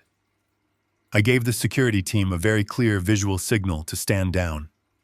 They seamlessly stepped aside and allowed my completely unhinged son to rush up the carpeted stairs. I wanted him on the stage. I wanted the entire financial world to see exactly what kind of monster he truly was. Matthew stormed across the platform, sweating profusely and completely out of breath. He aggressively grabbed the microphone stand, trying to physically rip it away from me. He leaned into the microphone and shouted to the horrified billionaires that I belonged in a locked memory care facility. He claimed I was a mentally incompetent old man who had illegally stolen his rightful corporate inheritance and sabotaged his logistics startup out of pure jealousy. I did not pull the microphone back. I did not raise my voice or show a single ounce of anger or fear. I simply let go of the metal stand and took 2 calm steps backward. Matthew stood there panting heavily, thinking his aggressive physical intimidation had actually worked. He thought he had just heroically exposed a massive corporate conspiracy to the world. He had absolutely no idea he was standing exactly where I wanted him. I looked past my son and made direct eye contact with the lead technician sitting in the elevated audiovisual booth at the very back of the ballroom. I gave him a single sharp nod. The massive high-definition digital screens spanning the entire back wall of the stage suddenly flared to life. The bright light illuminated the sweating face of my son. The ballroom speakers cracked with crisp, clear audio. It was not a corporate presentation or a charity video. It was the raw, unedited security footage from conference room number 4. The massive screens showed Amanda sitting arrogantly at the boardroom table demanding the immediate cancellation of the $3 million Vanguard Capital loan. Her sharp voice echoed off the crystal chandeliers, explicitly threatening to destroy the public reputation of Alexander Cross if her illegal extortion demands were not met. She detailed her blackmail scheme with sickening pride, completely unaware of the hidden federal microphones recording her every word. The entire ballroom of elite investors gasped in collective horror. They were watching a massive federal crime being committed in high definition right before their eyes. Amanda shrieked from the floor of the ballroom, completely dropping her designer purse. She covered her face with her hands, trying to hide from the massive digital projection of her own unbelievable arrogance. Matthew spun around and stared at the giant screens in total absolute shock. He looked down at his wife, realizing she had completely bypassed him and attempted to blackmail a billionaire entirely behind his back. His false narrative of being a victim instantly evaporated. But the digital execution was not over. The audiovisual technician pressed another button.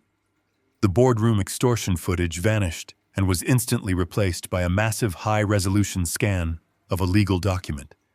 The bright white paper filled the entire digital wall. It was the fraudulent medical affidavit of cognitive impairment.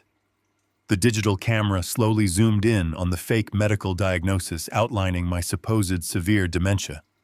The camera then panned down to the bottom of the page, clearly displaying the signature of the corrupt neighborhood doctor. It then highlighted the signature of my wife Diane, acting as the emergency financial conservator. I stepped back up to the microphone. Matthew was completely frozen, staring at the screen in pure terror.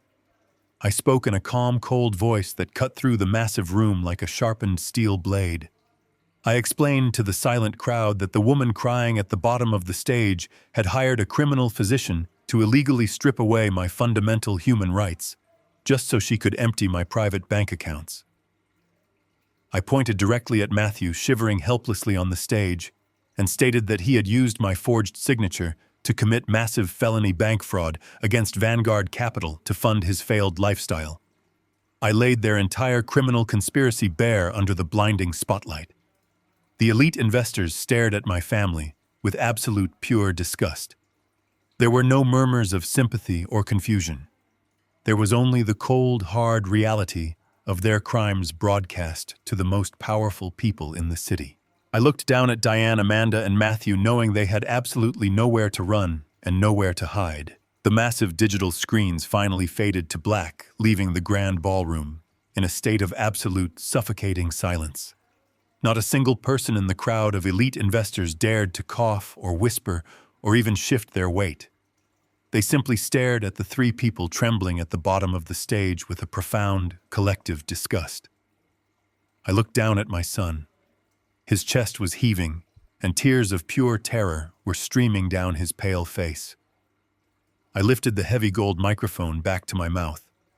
My voice was perfectly calm and steady, echoing with absolute authority through the cavernous room.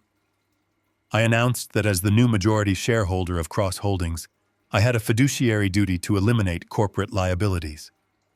I declared that my very first official act as chairman was the absolute total liquidation of his logistics startup. I explained that every single truck, every warehouse lease, and every office chair would be aggressively auctioned off by the end of the week. I stated that the proceeds would be used to partially satisfy the $3 million Vanguard Capital debt he had fraudulently acquired. Matthew dropped to his knees on the expensive carpet. He did not beg for mercy, because he knew my mercy was completely gone. He buried his face in his hands, sobbing loudly, in front of the most powerful financial titans in the country. He was entirely broken. But Amanda did not cry. Her self-preservation instinct violently kicked in. She possessed a sharp, predatory mind, and the massive digital display of her boardroom extortion had just triggered a terrifying legal calculus. She realized instantly that she was not just facing bankruptcy or public humiliation. She was facing decades in a federal penitentiary for blackmailing a global billionaire.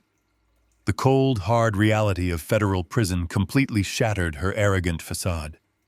She looked at her sobbing husband, and then looked at her terrified mother-in-law. The toxic alliance they had built to destroy me instantly collapsed. Amanda let out a piercing, aggressive shriek. She lunged forward and grabbed Matthew by the collar of his ruined suit. She began to violently shake him, screaming at the top of her lungs. She told the silent crowd that she was completely innocent. She shouted that she had been manipulated and lied to by a family of psychotic grifters. She pointed a manicured finger directly at the face of Diane. Amanda screamed that the entire extortion plot was orchestrated by her mother-in-law. She publicly declared that Diane had hired the corrupt neighborhood doctor. She confessed to the entire ballroom that Diane had planned to steal the priceless steel watch and legally strip away my human rights to seize the bank accounts. Amanda frantically tried to cast herself as a naive victim who was simply following the instructions of a greedy, vicious matriarch. Diane reacted with pure animal rage.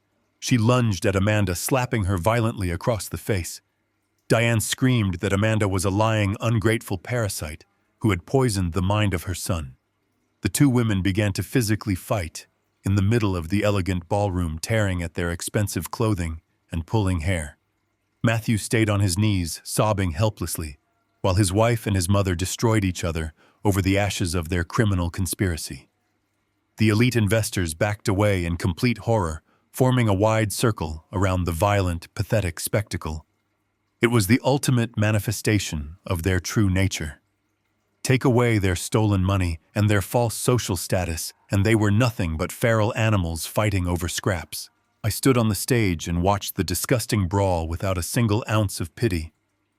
I did not ask the security contractors to intervene and separate them. I let them publicly humiliate themselves until they had absolutely zero dignity left. I looked toward the back of the massive room and caught the eye of my attorney, Benjamin Wright. Benjamin was standing near the grand entrance doors holding a glass of sparkling water. He gave me a very small, satisfied nod. He reached into his tuxedo jacket and pulled out his cell phone.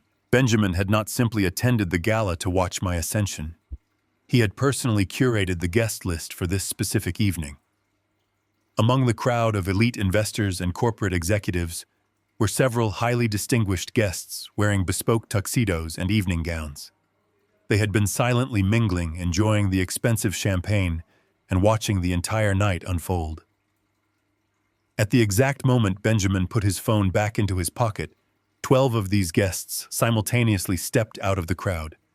They moved with absolute synchronized precision, forming a tight perimeter around my family.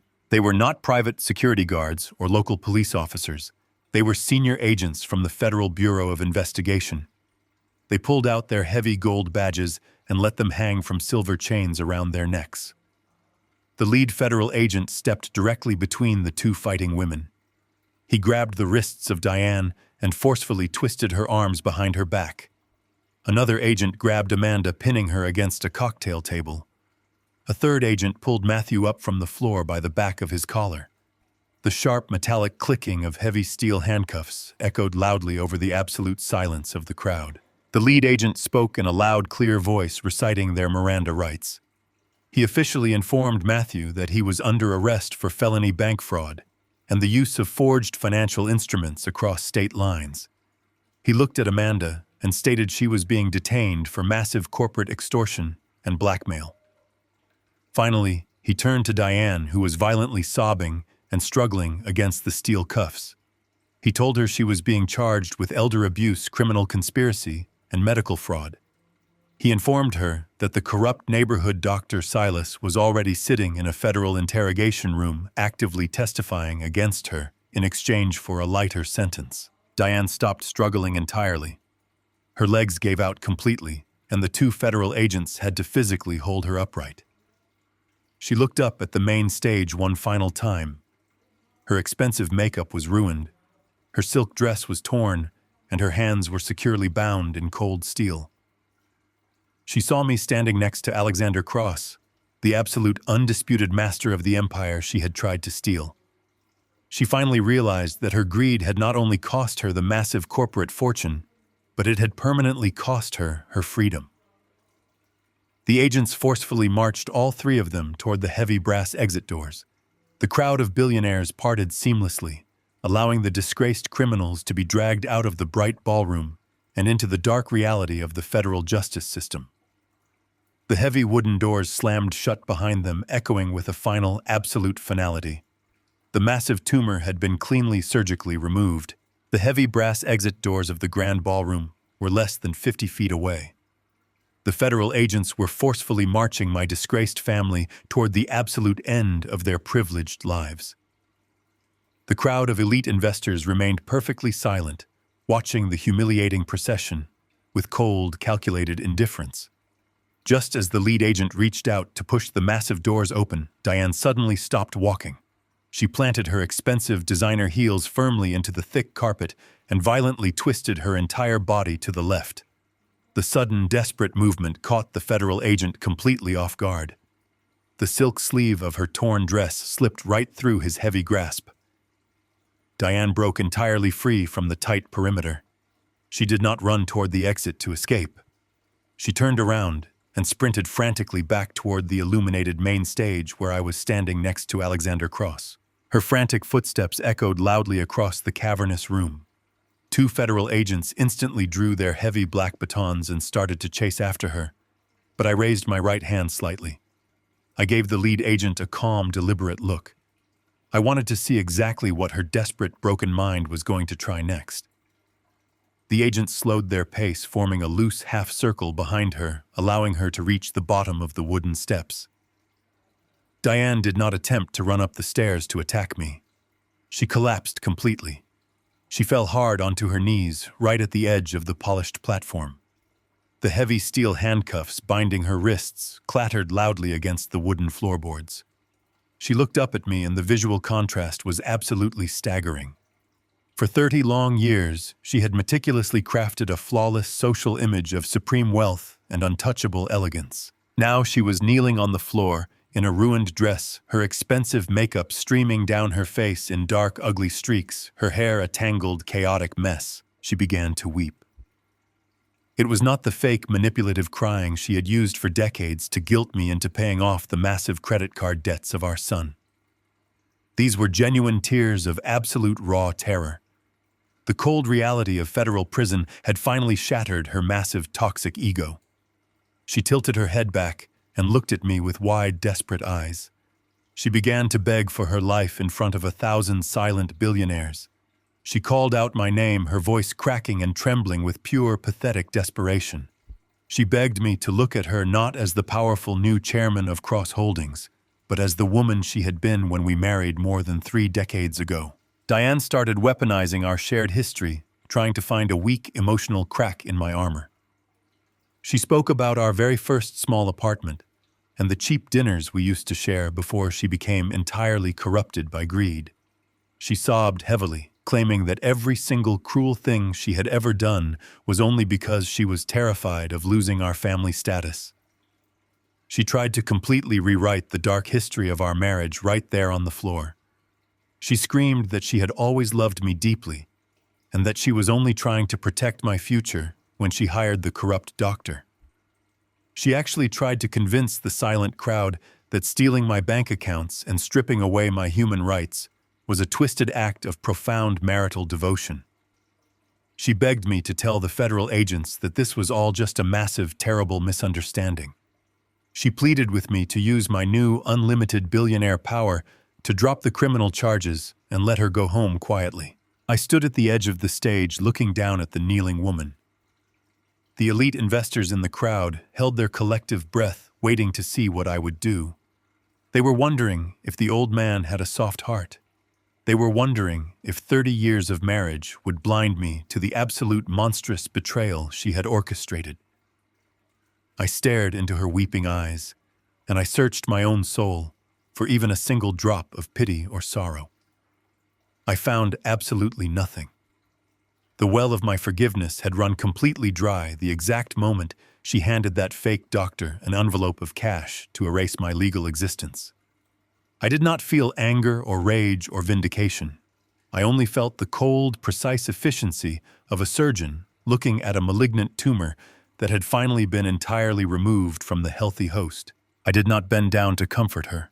I did not offer her a single word of false hope. I simply stood my ground and slowly reached across my body with my right hand. I deliberately grasped the cuff of my bespoke tuxedo jacket. I pulled the expensive dark fabric back, exposing my left wrist directly to the bright, blinding heat of the stage spotlights. The heavy brushed steel of the unbranded watch gleamed brilliantly in the light. I made absolutely sure the metal face was angled perfectly so Diane could see every single microscopic scratch on its surface. Her frantic, desperate sobbing stopped instantly. Her tear-filled eyes locked onto the steel casing. She stared at the incredibly heavy watch, recognizing it immediately. Her mind violently flashed back to the dark master bedroom just a few nights ago. She realized with absolute crushing clarity that she had literally held the ultimate key to a global empire right in her own trembling hands. She had held the absolute power of the Genesis Trust while I was pretending to sleep. But her own shallow, ignorant greed had completely blinded her to its true worth. She had discarded a multi-billion-dollar fortune simply because it did not have a flashy designer logo printed on the dial. The sheer magnitude of her catastrophic stupidity washed over her face, completely draining the last ounce of fight from her broken body. I stepped slightly closer to the microphone resting on the glass podium. I wanted every single person in that massive ballroom to hear the absolute finality of my voice. I looked down at Diane kneeling helplessly in her steel handcuffs. I spoke with a quiet, terrifying calm that cut through the silence like a razor blade. I told her, "It is a $20 flea market tragedy, Diane, and it just bought your entire world." The words hit her like a physical blow to the chest. She slumped forward, her forehead resting against the cold wooden edge of the stage, completely and utterly defeated. There were no more lies she could tell. There were no more manipulative tears she could weaponize. The grand illusion of her life was completely pulverized. I did not wait for her to speak another word.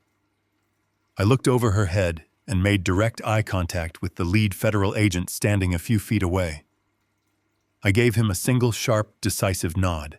The agents did not hesitate for another second. They moved forward with ruthless professional speed.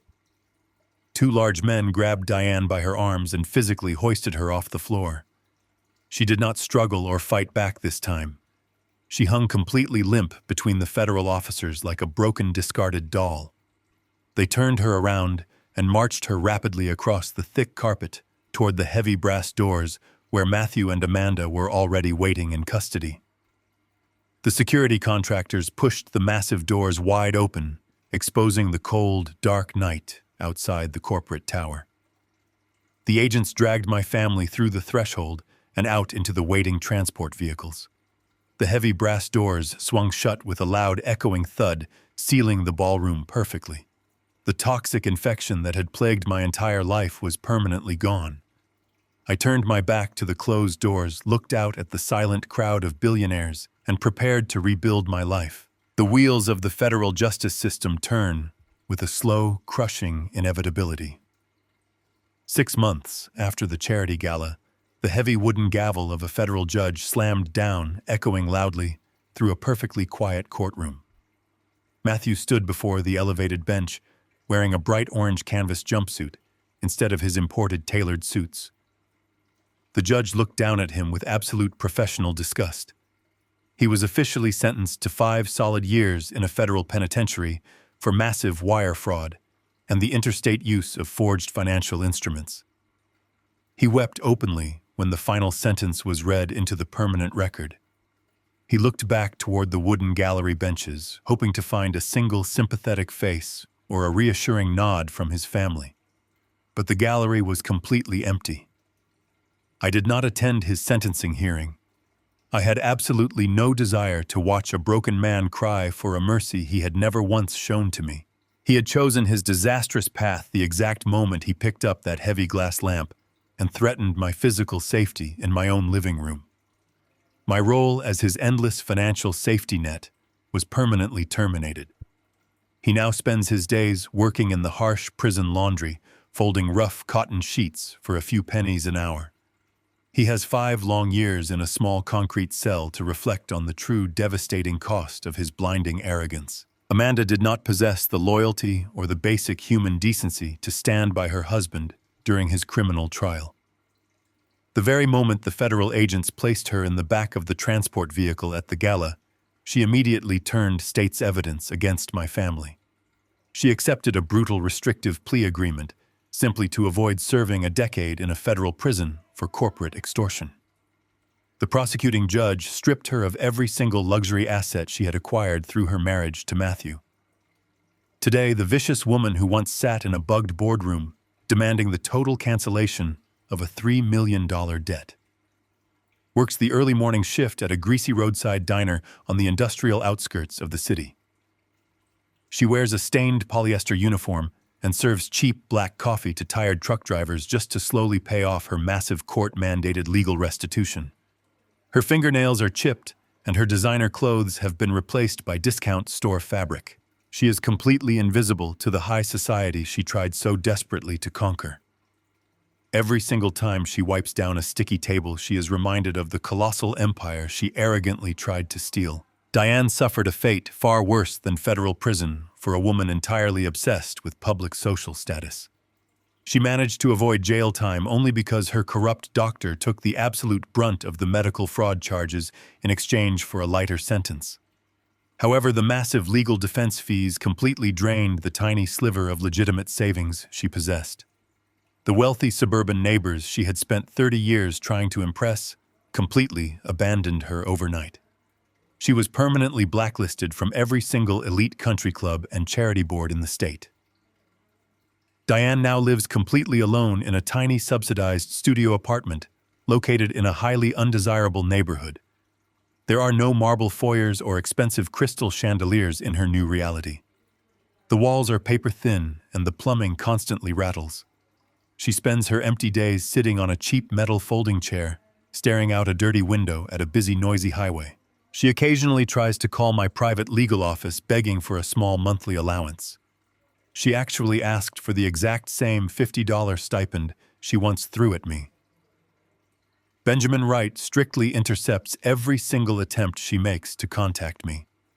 Her desperate handwritten letters are returned completely unopened.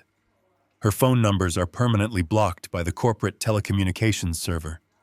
The toxic tumor that had slowly poisoned my entire adult life was cleanly surgically and completely severed.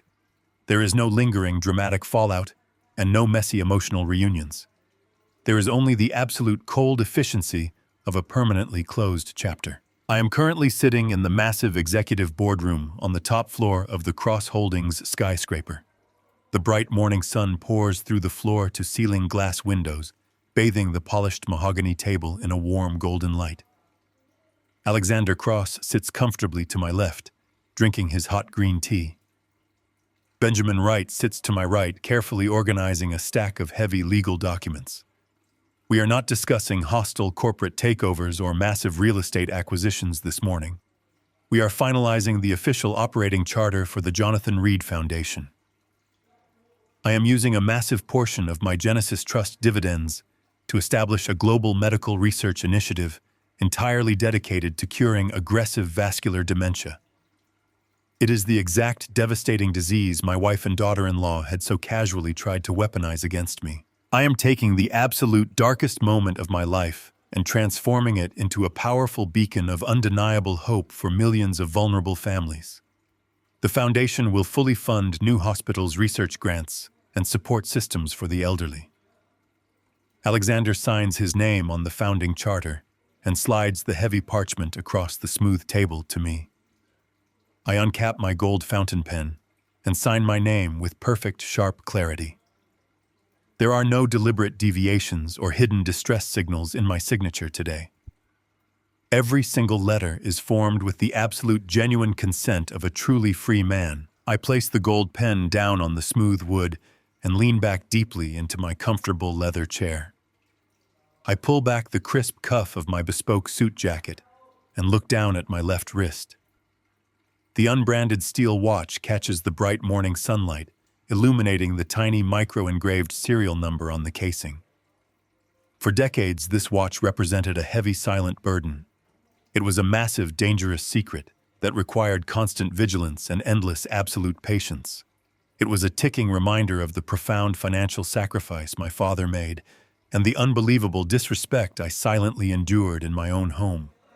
But as I look at it now, the fundamental meaning of the steel has completely transformed. It no longer ticks with the high anxiety of a hidden secret, waiting to be discovered by greedy predators. It ticks with the steady, undeniable rhythm of absolute power and total peace. I do not need to raise my voice to be heard by anyone anymore. I do not need to justify my existence to people who only view me as an exploitable financial resource. I have successfully reclaimed my dignity, my family legacy, and my entire future. The massive global empire operates smoothly beneath me, generating incredible wealth and driving worldwide innovation while I sit quietly at the very top. I look out the massive glass window at the sprawling city skyline stretching out toward the distant, peaceful horizon. The violent storm has completely passed. The toxic, chaotic noise is entirely gone. My life moves forward with a quiet, beautiful certainty. The greatest lesson I learned from this entire ordeal is that true power never needs to scream for attention. My family was entirely blinded by the loud, flashy illusion of wealth, like designer clothes, luxury cars, and exclusive zip codes. They foolishly mistook my lifelong silence for weakness and my quiet patience for absolute stupidity. They forgot that the strongest financial and emotional foundations are always built quietly deep underground, where no one can see them until the massive skyscraper is already standing. Greed will always blind people to the quiet reality right in front of them, so never underestimate the silent observer. If you believe that respect must be earned and arrogance always pays its rightful price, hit the like button, subscribe to the channel, and share your own story of ultimate justice in the comments below.